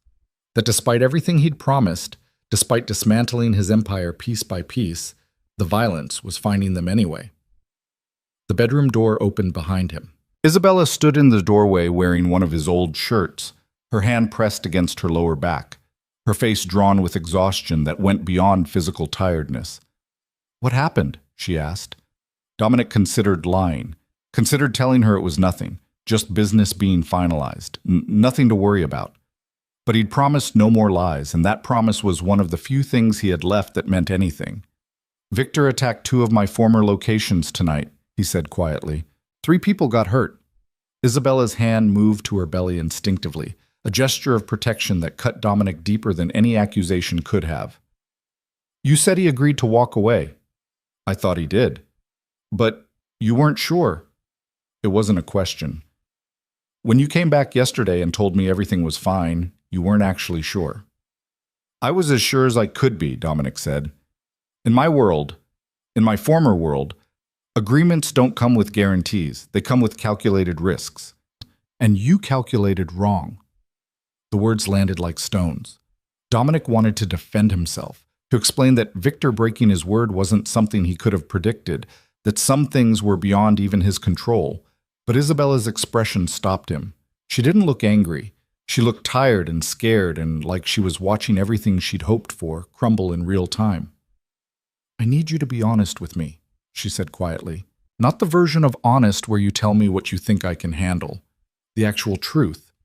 Can you protect us without becoming what you were?" Dominic opened his mouth to say yes, to promise he could keep her safe while staying on the side of the angels. But the lie wouldn't come. Not when she was looking at him like that, not when their daughter was moving beneath her hand, not when everything he'd built in the past 2 weeks hung in the balance. "I don't know," he admitted. 6 months ago, I would have already retaliated, would have hit Victor twice as hard as he hit me, would have made sure everyone knew what happened when you broke an agreement with Dominic Vale." He shook his head. "But that's exactly who I'm trying not to be anymore. So I don't know, Isabella. I don't know if I can keep you safe the way you want me to." She was quiet for a long moment, one hand still on her belly, the other braced against the doorframe like she needed the support. Then she said, "What are you going to do?" "Meet with Anthony Moretti tomorrow. See if his offer of help is genuine, or if this is all just chess moves I'm not smart enough to see coming. And if it's not genuine?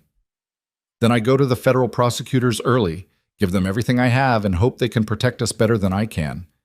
Isabella's laugh was bitter. "You really believe that?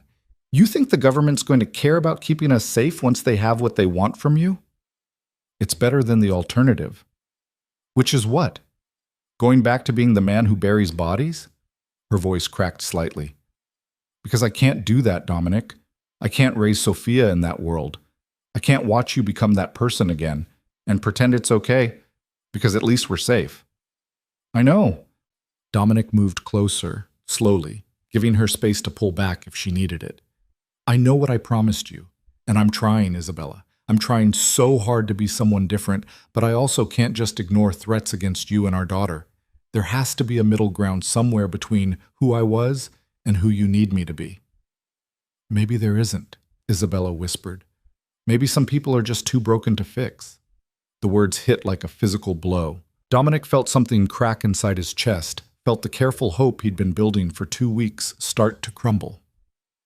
Is that what you think? He asked quietly. That I'm too broken? I think you're trying. Isabella's eyes were bright with unshed tears.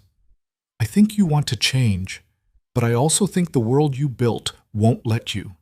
Every time you try to step away, it pulls you back. And eventually, you're going to have to choose between protecting us the only way you know how or becoming someone you're not sure you can be. I choose you, Dominic said immediately. I choose Sophia, whatever it takes.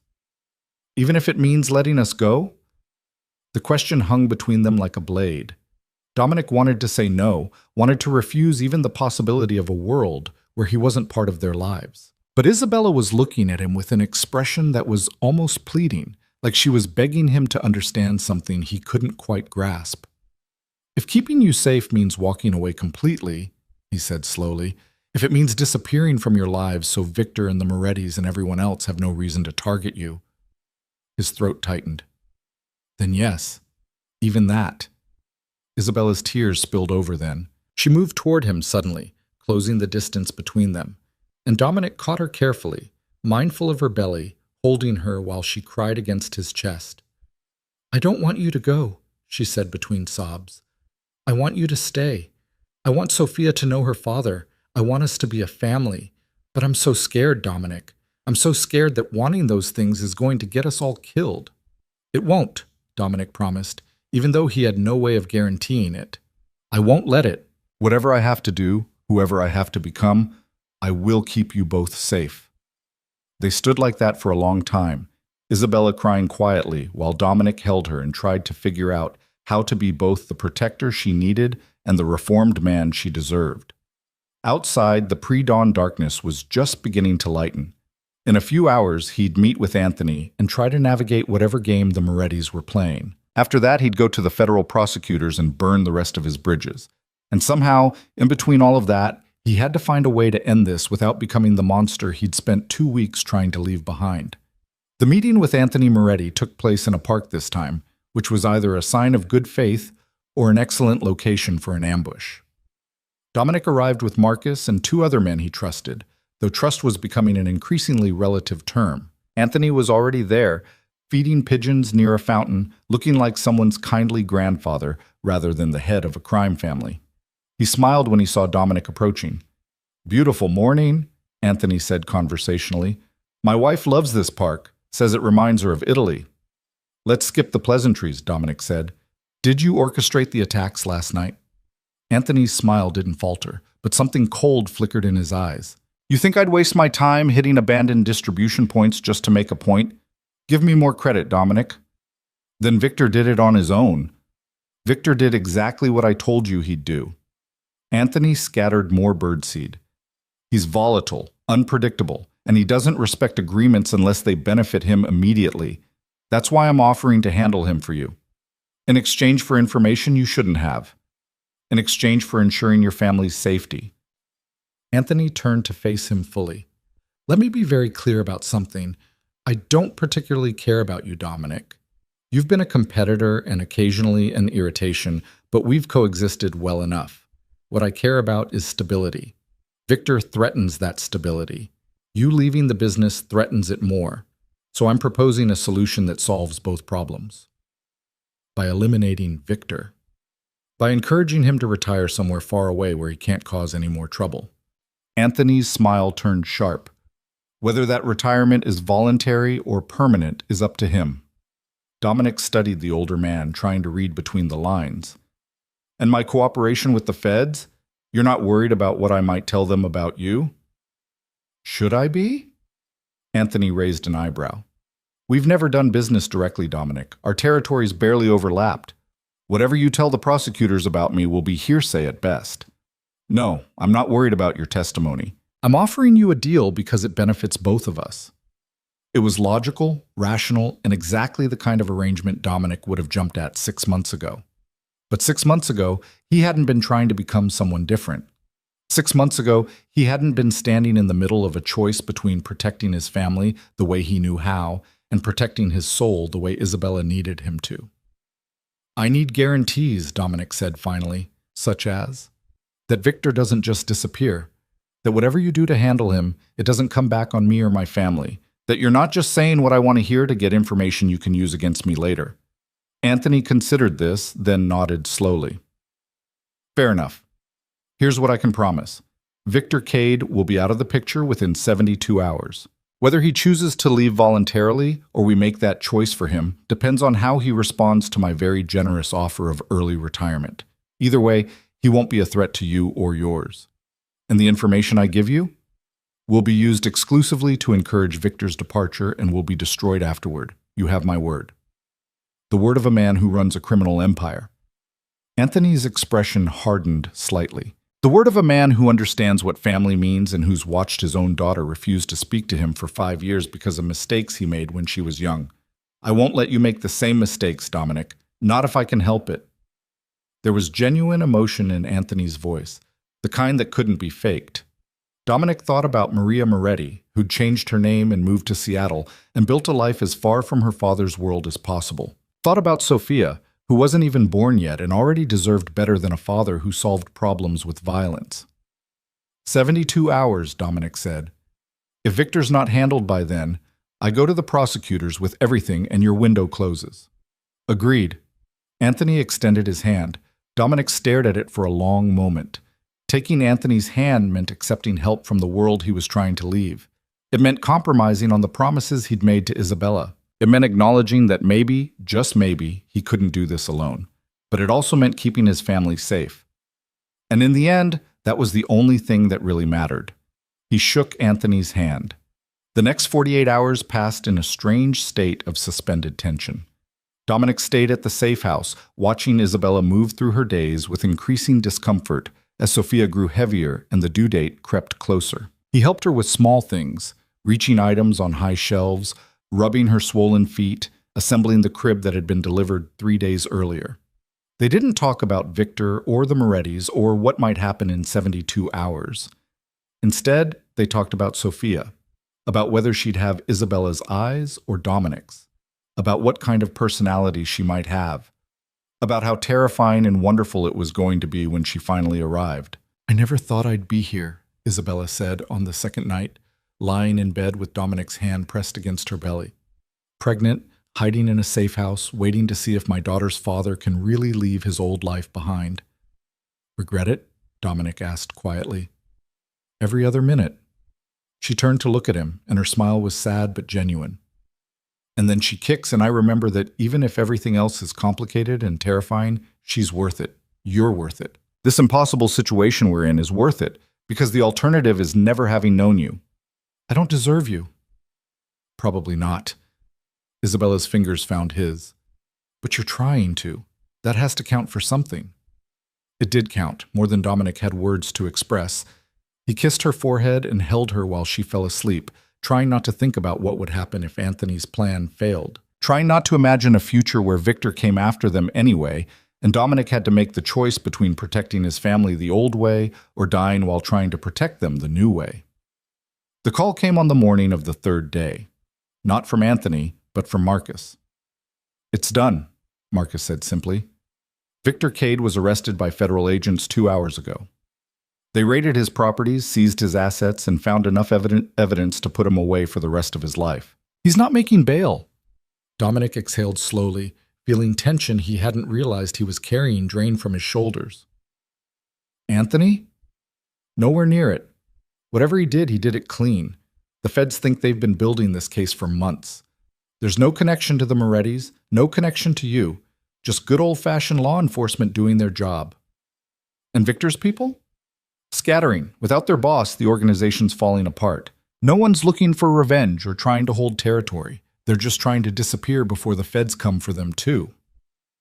It was over. Victor was neutralized. The threat to Isabella and Sophia was gone, and Dominic hadn't had to pull a trigger or give an order or become the man he was trying to leave behind. It should have felt like victory. Instead, it felt like compromise. "There's more," Marcus said carefully. "Anthony sent a message. He says you're clear. No debts, no obligations, no expectations. He wishes you luck with your family and suggests you take that witness protection deal sooner rather than later." "That's it?" "That's it." Marcus paused. "Dom, I think he really did this as a favor. I think he actually cares about you getting out." Dominic thought about Anthony's face when he'd mentioned his daughter, about the grief and regret that had lived in his eyes, about how helping Dominic escape might be the closest Anthony could come to fixing his own mistakes. "Tell him thank you," Dominic said quietly, "and tell him I hope he finds a way to talk to Maria someday." "Will do." Marcus hesitated again. "What about us? What happens to the rest of your people once you're in witness protection?" "You're all released from any loyalty to me. I've made sure everyone has severance packages, clean breaks from the organization. You can walk away and build something legitimate if you want, or you can find someone else to work for. That's up to you." "And if I want to keep working for you?" "There is no more me to work for," Dominic said. "Dominic Vale is disappearing. Whatever name I end up with in witness protection, that person won't have an empire or people or anything except a family to protect. You deserve better than following a ghost, Marcus." His oldest friend was quiet for a long moment. When he spoke again, his voice was rough. "Been a hell of a ride, Dom." "Yeah, it has." Dominic's throat tightened. "Take care of yourself, Marcus. Find something that makes you happy. You've earned it." "You too, brother. You too." The call ended, and Dominic sat in the quiet of the safe house living room, trying to process what had just happened. In 72 hours, he'd gone from crime boss to civilian, from Dominic Vale to whoever he'd become in witness protection, from a man with an empire to a man with just a family. It should have felt like loss. Instead, it felt like possibility. Isabella found him an hour later, still sitting in the same spot, staring at nothing. "That was Marcus," she said. "It wasn't a question." "Victor's been arrested. Federal charges. He's not coming after us." Relief flooded Isabella's face so completely that Dominic could actually see the tension leave her body. "Victor?" "Yes." Dominic laced their fingers. "Victor?" "Yes." Dominic laced their fingers together. "Everything else?" "I meet with the prosecutors tomorrow. Give them my testimony. After that, we disappear into witness protection and start over somewhere new. Somewhere safe." "Somewhere safe," he agreed. "Somewhere Sophia can grow up normal. Somewhere you don't have to look over your shoulder every time you leave the house." Isabella was quiet for a moment, her thumb tracing patterns on the back of his hand. Then she said, "I was wrong about you." Dominic looked at her sharply. "What?" "When I said you were too broken to fix, that was unfair and it wasn't true." She met his eyes. "You're not broken, Dominic. You're just someone who was shaped by circumstances that demanded you become hard and dangerous to survive. But that's not all you are. These past 2 weeks, watching you dismantle everything you built, watching you try so hard to become someone different, that's who you really are. Someone who loves so deeply, you're willing to destroy your whole world to protect it." "Isabella, I'm not finished." She squeezed his hand. "I want you to be there when Sophia's born. I want you to be her father, to teach her about art and poetry and all the things you love that have nothing to do with violence. I want us to be a family. A real family. And I'm sorry I made you feel like you had to earn that when you've been earning it every day since you found me." Dominic felt something break open in his chest, something that had been locked tight for so long he'd forgotten it existed. Hope. Real, genuine hope that maybe this impossible thing they were trying to build could actually work. "I love you," he said quietly. "I've loved you since the night we met, and I'll love you until the day I die. You and Sophia are the only good things I've ever made. Everything else was just preparation for this." Isabella smiled through tears. "Then let's go build our new life. Together." She kissed him then, soft and slow and full of promise. Outside, the world Dominic had known for 15 years continued to crumble. But inside this quiet safe house, With Isabella in his arms and Sophia moving between them, he was already becoming someone new. Someone who had a future worth fighting for. Someone who had finally found something more powerful than fear or violence or control. Someone who had found love and chosen it over everything else. The federal prosecutor's office was everything Dominic expected. Sterile, institutional, filled with people who'd built careers on destroying men like him. He sat across from Assistant U.S. Attorney Jennifer Chen and 2 FBI agents, a folder thick with 15 years of crime sitting between them like an accusation. "Let's be clear about what we're offering," Chen said, her voice professionally neutral. "Full immunity from prosecution in exchange for complete cooperation. You testify against every person, every organization, every criminal enterprise you've had dealings with. You provide documentation, evidence, names, dates, locations, everything." "I understand," Dominic said. "And in exchange, you and your family enter witness protection, new identities, new location, monthly stipend until you can establish legitimate employment. You never contact anyone from your former life. You never return to any city where you conducted business. You disappear completely." "That's what I want." Chen studied him with eyes that had seen 1,000 criminals try to bargain their way out of consequences. "Why now? You've run your organization for 15 years. You've made millions. You've avoided prosecution despite numerous investigations. Why turn yourself in now?" "I'm going to be a father," Dominic said simply. "And I want my daughter to have a better man than I've been." One of the FBI agents snorted softly, like he'd heard that line before and didn't believe it. Chen silenced him with a look. "Your daughter's mother," she said, consulting a file. "Isabella Rossi, also known as Isabella Moore.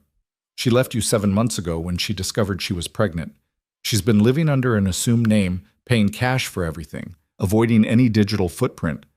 Why would she trust you now?" "Because I've spent the past 2 weeks proving I can change." "And have you?" Chen leaned forward. "Changed, I mean. Because Mr. Vale, the file I have on you suggests you're very good at being exactly what people need you to be. You've manipulated rivals, seduced informants, convinced people to betray their own families. How do I know this isn't just another performance?" Dominic met her eyes steadily. "You don't. You can't. All you have is my word and the evidence I'm giving you. But I'll tell you this. 7 months ago, if someone had threatened my organization, I would have eliminated them. 3 weeks ago, if Victor Cade had attacked my people, I would have retaliated with overwhelming force. Yesterday, when I could have handled him the old way, I chose to let someone else deal with it through legal channels. That's not manipulation. That's change." Chen was quiet for a moment, then opened the thick folder. "Tell me about the Pine Barrens." The next 6 hours were brutal. Dominic walked Chen and her team through every crime he could remember, every decision that had cost someone their life or freedom, every moral line he'd crossed in pursuit of power and control. He named names, provided locations, drew maps of burial sites, and detailed organizational structures. He held nothing back because holding back would mean this was all for nothing. By the time they broke for the day, Dominic felt hollowed out, scraped clean of every secret he'd carried for 15 years. Chen's expression had shifted from skepticism to something that might have been grudging respect. "We'll need at least 3 more sessions," she said, gathering her files. "And you'll need to testify in front of a grand jury. After that, we process your witness protection paperwork and you disappear." "How long?" 2 weeks, maybe 3. She paused at the door. "Mr. Vale, I've been doing this job for 12 years. I've seen a lot of criminals try to bargain their way out of consequences. Most of them are lying. Some of them genuinely want to change but can't. Very few actually succeed." She met his eyes. "I hope you're one of the few, for your daughter's sake." Dominic returned to the safe house as the sun was setting, exhausted in ways that had nothing to do with physical tiredness. He found Isabella in the nursery they'd set up in one of the spare bedrooms, folding tiny clothes that looked impossibly small in her hands. "How did it go?" she asked without looking up. "It's done. First session anyway. They want me back later this week." "And then?" "And then we wait for the paperwork to process and we start over somewhere new." Dominic leaned against the door frame, watching her organize onesies by color. "Chen asked me why now, why I'm doing this." "What did you tell her?" "The truth, that I want to be a better father than I've been a man." Isabella finally looked at him, and something in her expression softened. "Come here." He crossed to where she stood, and she took his hand, pressing it against her belly. Sophia was moving again, restless kicks and rolls that made Isabella's whole stomach shift visibly. "She's been active all day," Isabella said. "I think she knows something's changing." "We're giving her a future," Dominic said quietly. "A real one. Where she doesn't have to be afraid. Where we don't have to be afraid," Isabella corrected. She turned to face him fully. "I've been thinking about what happens after. After witness protection, after we disappear, after we become whoever we're going to be. What kind of life do we build?" "Whatever kind you want. I want normal." She said it fiercely, like she was afraid he might argue. "I want a house with a yard where Sophia can play. I want neighbors who invite us to barbecues and don't wonder why we're so private. I want you to have a job that doesn't require security or weapons or looking over your shoulder. I want boring and safe and so ordinary it's almost tedious." Dominic smiled despite himself. "I can do boring." "Can you?" Isabella searched his face. "Because I need you to understand what you're giving up. Not just the power and money, but the control, the certainty. You've spent 15 years being the most dangerous person in any room. Can you really be okay with being just another father at the playground, just another guy at the hardware store?" "I don't know," Dominic admitted. "But I want to find out. I want to discover who I am when I'm not Dominic Vale. When I'm just Sophia's father and your husband and someone who has to figure out how to assemble furniture and pay mortgages and all the mundane things that make up a real life." "Your husband?" Isabella raised an eyebrow. Dominic realized what he'd said and felt heat rise in his face. "If you'll have me. Eventually. When we're settled and safe and you're sure I'm not going to revert back to who I was." "Ask me again in a year," Isabella said, but she was smiling. "Ask me when we've made it through Sophia's first birthday and you haven't once tried to solve a problem with violence. Ask me when you've proven that this person you're becoming is permanent." "I will." He kissed her forehead. "I'll ask you every day until you say yes." They stood like that for a long moment, surrounded by the evidence of the life they were building. The crib Dominic had assembled 3 days ago. The mobile Isabella had chosen with stars and moons. The rocking chair that would hold countless midnight feedings. It was so different from anything Dominic had ever known that it felt almost surreal. But it also felt right in a way nothing else ever had. The contraction started 2 weeks later, 3 weeks before Sophia's due date. Isabella woke Dominic at 4 in the morning, her face pale and drawn, one hand pressed low on her belly. "Something's wrong," she said quietly. "The pain. It's different than Braxton Hicks. Sharper. More regular." Dominic was out of bed immediately, pulling on clothes and calling for the security detail. "How far apart?" 7 minutes? Maybe 8.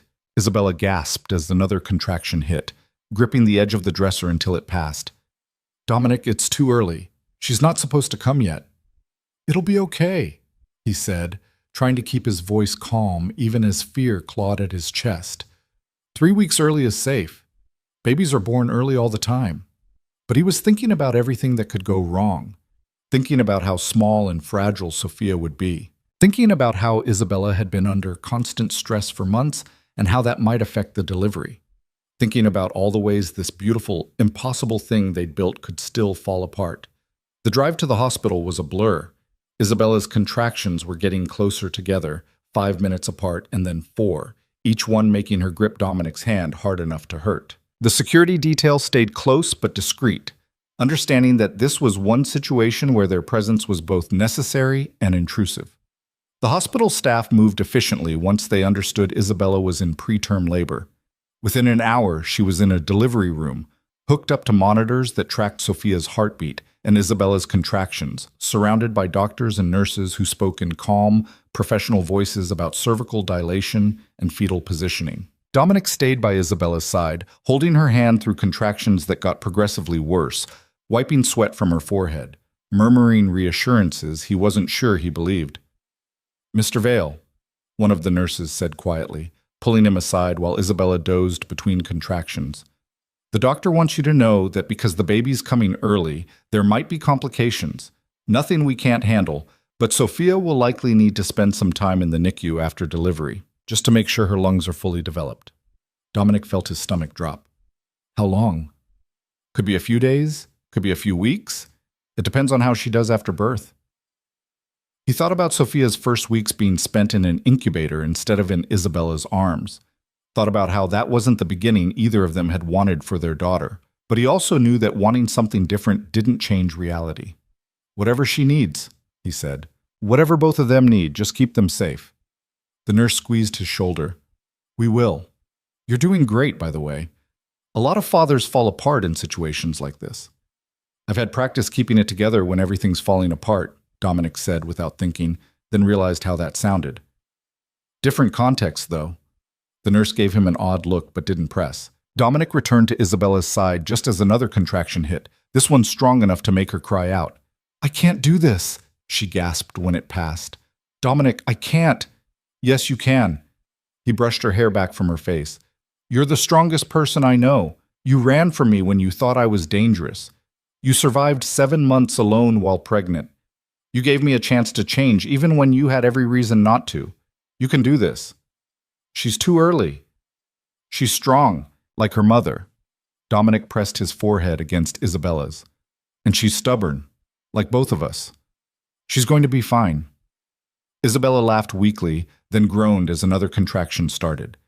The hours blurred together after that, contractions getting closer and more intense, nurses checking dilation, doctors consulting in low voices just outside the door.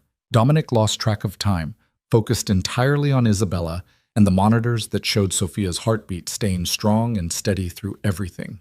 Finally, after what felt like days but was actually 14 hours, the doctor said the words Dominic had been waiting for. All right, Isabella, it's time to push. What followed was the most terrifying and awe-inspiring 30 minutes of Dominic's life. Watching Isabella fight through exhaustion and pain to bring their daughter into the world. Watching her transform from the woman he'd fallen in love with into someone even stronger and more fierce. Watching her choose life and hope over fear, over and over again with each push. And then, suddenly, there was crying. Not Isabella's crying or Dominic's, though his eyes were wet and he wasn't ashamed to admit it. Sophia's crying.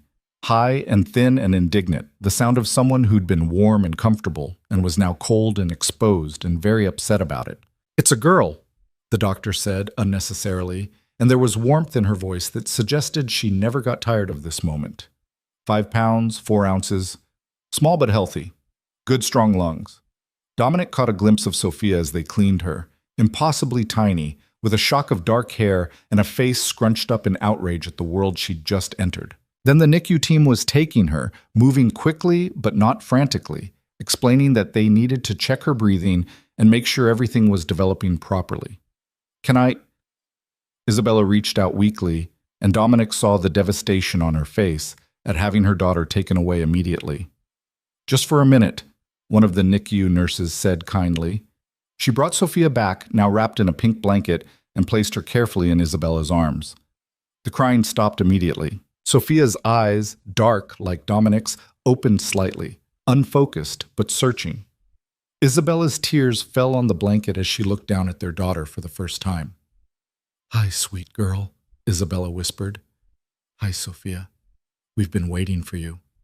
Dominic moved closer, touching Sophia's tiny hand with one finger. Her fingers curled around his instinctively, gripping with surprising strength for someone so small. She's perfect, he said quietly. She's early and small and going to need help breathing, Isabella said, but she was smiling through her tears. But yes, she's perfect. The NICU nurse cleared her throat gently. I'm sorry, but we really do need to take her now. You can visit in an hour once we have her stabilized. Isabella kissed Sophia's forehead and reluctantly let them take her. The moment their daughter was gone, she collapsed back against the pillows, looking utterly exhausted. You were amazing, Dominic said, taking her hand. I was terrified. You were both. He kissed her knuckles. But you did it anyway. You brought our daughter into the world. Isabella's smile was tired but genuine. Our daughter. That's going to take some getting used to. We have time. Dominic sat beside her bed, still holding her hand. We have all the time in the world now. The next 2 days existed in a strange bubble outside normal time. Isabella recovered in her hospital room while Sophia fought her small battles in the NICU. Dominic split his time between them, sitting with Isabella when she needed company, standing by Sophia's incubator when Isabella needed rest. Sophia was breathing on her own within 24 hours, which the doctors said was an excellent sign. By the second day, they were letting Dominic and Isabella hold her for short periods, skin-to-skin contact that helped regulate her temperature and heart rate. Dominic discovered that holding his daughter was simultaneously the most terrifying and most natural thing he'd ever done. She was so small she fit in his two hands, her entire body lighter than most of the weapons he'd carried over the years. But when she was in his arms, looking up at him with unfocused dark eyes, he felt something shift permanently inside his chest. "Hey, Sophia," he whispered during one of these sessions, alone with her in the quiet NICU, while Isabella slept. "I'm your dad. I know we just met, but I've been waiting for you for a long time. Longer than you've existed, really." He paused, feeling ridiculous talking to an infant but unable to stop. "I want you to know something. I haven't been a good man. I've done things I'm not proud of, hurt people who didn't deserve it, built an empire on fear and violence, but I'm going to be better for you. I'm going to be the kind of father you deserve." Sophia made a small sound. Not quite crying, not quite cooing, just existing, breathing, being alive in his arms. "Your mom thinks I can change," Dominic continued. "She's braver than I am, believing that. But I'm going to prove her right.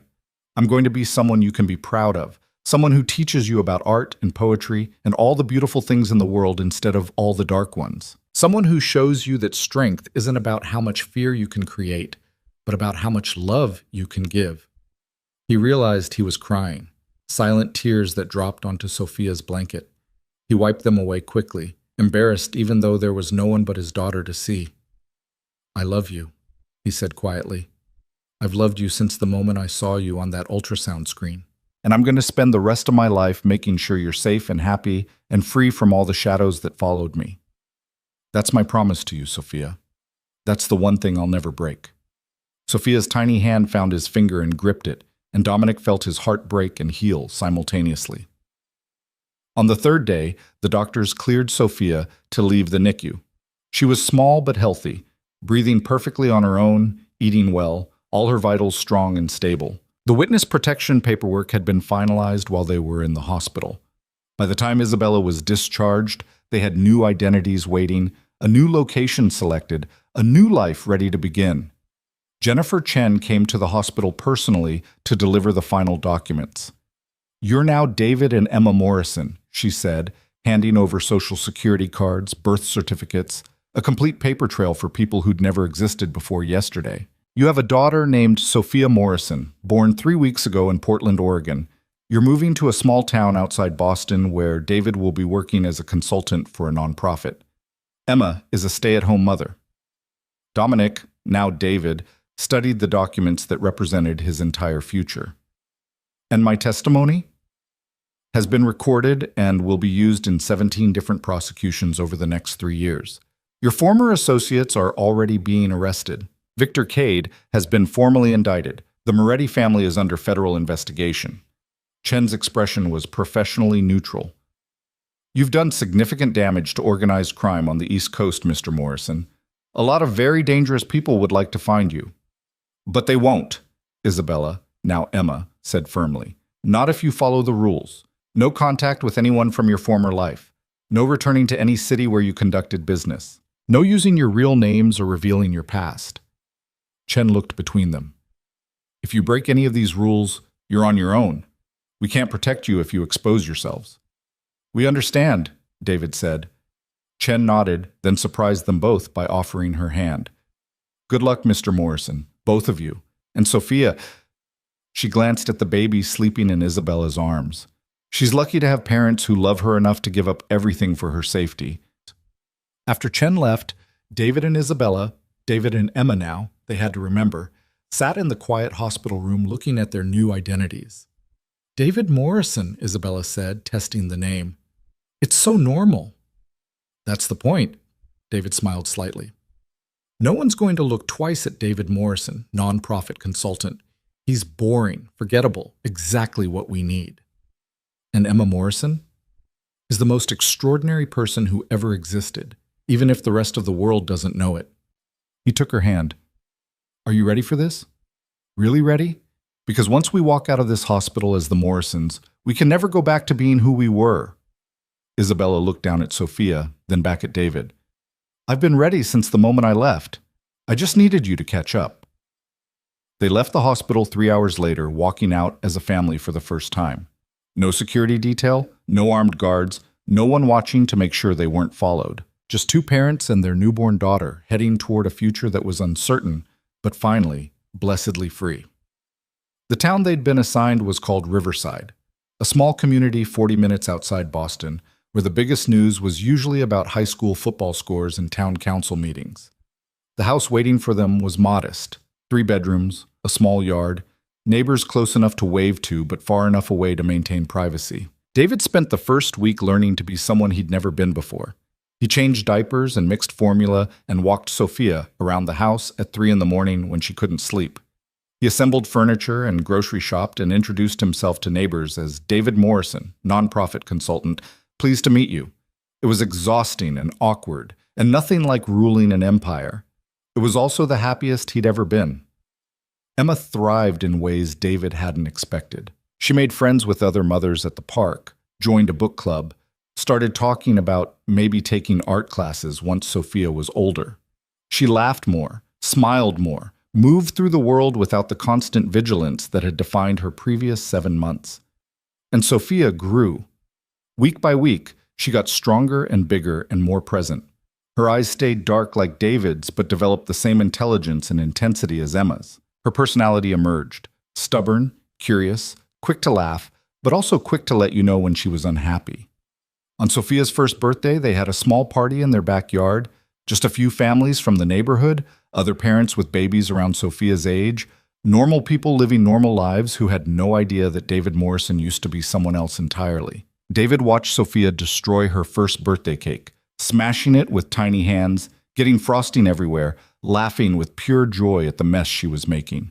Emma stood beside him, her hand finding his, both of them sharing a moment of perfect gratitude for everything they'd survived to get here. She's never going to know, Emma said quietly, about who you were, about what we ran from. She's just going to know this life. Is that wrong? David asked. Keeping it from her? No. Emma squeezed his hand. It's a gift. The greatest gift we can give her, a childhood untouched by our mistakes. That night, after the guests had left and Sophia was asleep in her crib, David found Emma in the living room looking at old photos, not physical ones, since those had all been destroyed, but memories captured only in her mind. What are you thinking about? He asked. About how different everything is from what I imagined a year ago. She turned to face him. When I left, I thought I'd raise her alone. Thought I'd spend my whole life looking over my shoulder, wondering if you'd find us. Never imagined we'd end up here. Together, safe. Do you miss it sometimes? David asked. Your old life, before me, before all of this? Sometimes I miss the simplicity of it, of being just Isabella, gallery assistant, no complications. Emma smiled. But I wouldn't trade this for anything. Not Sophia, not you, not even the quiet, boring normalcy of being Emma Morrison in Riverside, Massachusetts. David pulled a small box from his pocket. You told me to ask you again in a year, when I'd proven this was permanent. Emma's eyes widened. David? It's been a year, he said quietly. A year of being someone different, of solving problems without violence, of being Sophia's father and your partner and just a normal person living a normal life. So I'm asking again. Emma Morrison, will you marry me? The ring was simple, nothing like the extravagant jewelry Dominic Vale could have afforded. Just a small diamond on a silver band bought with money earned from an actual job, representing a future built on something real instead of something stolen. Emma looked at the ring, then at David, then at the stairs that led to where their daughter slept peacefully above them. Yes, she said, and her smile was brighter than any diamond. Yes, David Morrison. I'll marry you. They were married 6 weeks later in a small ceremony at the town hall, with neighbors as witnesses and Sophia as their flower girl. Though at 14 months old, her contribution was mostly enthusiastic babbling and trying to eat the rose petals. The ceremony was simple, the reception just cake and coffee in their backyard. No elaborate wedding, no guest list of powerful people, No security concerns or threats lurking at the edges. Just two people who'd survived impossible odds to build something worth keeping. When David, former crime boss, former Dominic Vale, now just a husband and father, kissed his bride, he felt the final pieces of his old life fall away completely. He was someone new now, someone better, someone who'd traded an empire for a family and found that the trade was worth more than all the power he'd ever held. 3 years later, David Morrison sat in his daughter's room reading her a bedtime story. Sophia was 4 now, bright and talkative, and completely oblivious to the fact that her father had once been someone very different. "Daddy," she said, interrupting the story about a princess and a dragon, "why don't we have a big family like Emma's family?" Emma's friend from the book club, not his wife, Sophia had taken to calling her mother by her first name at 3, and they decided to let it be charming instead of correcting it. "We have each other," David said. "Sometimes small families are just right." "But no grandmas or grandpas or aunts or uncles," Sophia persisted with the logic of a 4-year-old who'd noticed something missing. David exchanged a look with Emma, who was standing in the doorway listening. "Some families are made of people who chose each other instead of being born together," Emma said, coming to sit on the other side of Sophia's bed. "And those families can be just as special." "Like you and Daddy chose each other?" "Exactly like that." Sophia seemed satisfied with this answer. She snuggled deeper under her covers, clutching the stuffed rabbit that had been her constant companion since she was 6 months old. "Love you, Daddy," she mumbled, already half asleep. "Love you too, sweetheart." David kissed her forehead and stood, leaving the nightlight on because Sophia didn't like complete darkness. In the hallway outside their daughter's room, Emma took his hand. "Do you ever wonder what happened to them?" she asked quietly. "Marcus, Anthony, all the people from before?" "Sometimes," David admitted, "but not as much as I used to. That life feels like it happened to someone else now." "It did." Emma pulled him toward their bedroom. "That person became you. Became the man who reads bedtime stories and goes to parent-teacher conferences and forgets to put the toilet seat down. I'm working on that last one." "I know you are." She kissed him softly. "And I love you for it. For all of it. For choosing us over everything else." That night, lying in bed with Emma asleep beside him, David thought about the journey that had brought them here.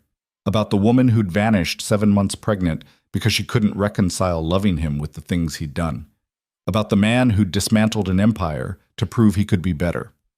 About the daughter who'd been born 3 weeks early and changed everything just by existing. He thought about Victor Cade, probably still in prison. About Anthony Moretti, hopefully finding some peace with his own daughter. About Marcus and all the others who'd scattered when the empire fell. But mostly, he thought about tomorrow. About taking Sophia to the park and watching Emma paint in the studio she'd set up in the garage, and making dinner and doing laundry and all the mundane, beautiful things that made up their life now. He'd traded everything for this. Every ounce of power, every connection, every piece of the identity he'd spent 15 years building, and he'd do it again in a heartbeat. Because this quiet house in Riverside, this woman beside him, this daughter sleeping down the hall, this was the empire that actually mattered. The only kingdom worth ruling was the one built on love instead of fear. David Morrison fell asleep with a smile on his face, finally at peace with who he'd become. Dominic Vale was dead. And in his place lived a man who'd discovered that the greatest power wasn't in controlling others, but in choosing, every single day, to be worthy of the family he'd been given. That was the real ending. Not in violence or dramatic confrontation, but in the simple, radical act of becoming someone new and staying that way. The woman who'd vanished had returned. The man who'd ruled through fear had learned to lead through love, and their daughter grew up never knowing the shadows that had almost consumed them both. Free to be just Sophia Morrison, beloved daughter, whose biggest challenge was convincing her parents to get her a puppy and whose greatest adventure was starting kindergarten in the fall. It was a happy ending built on the ruins of everything that came before.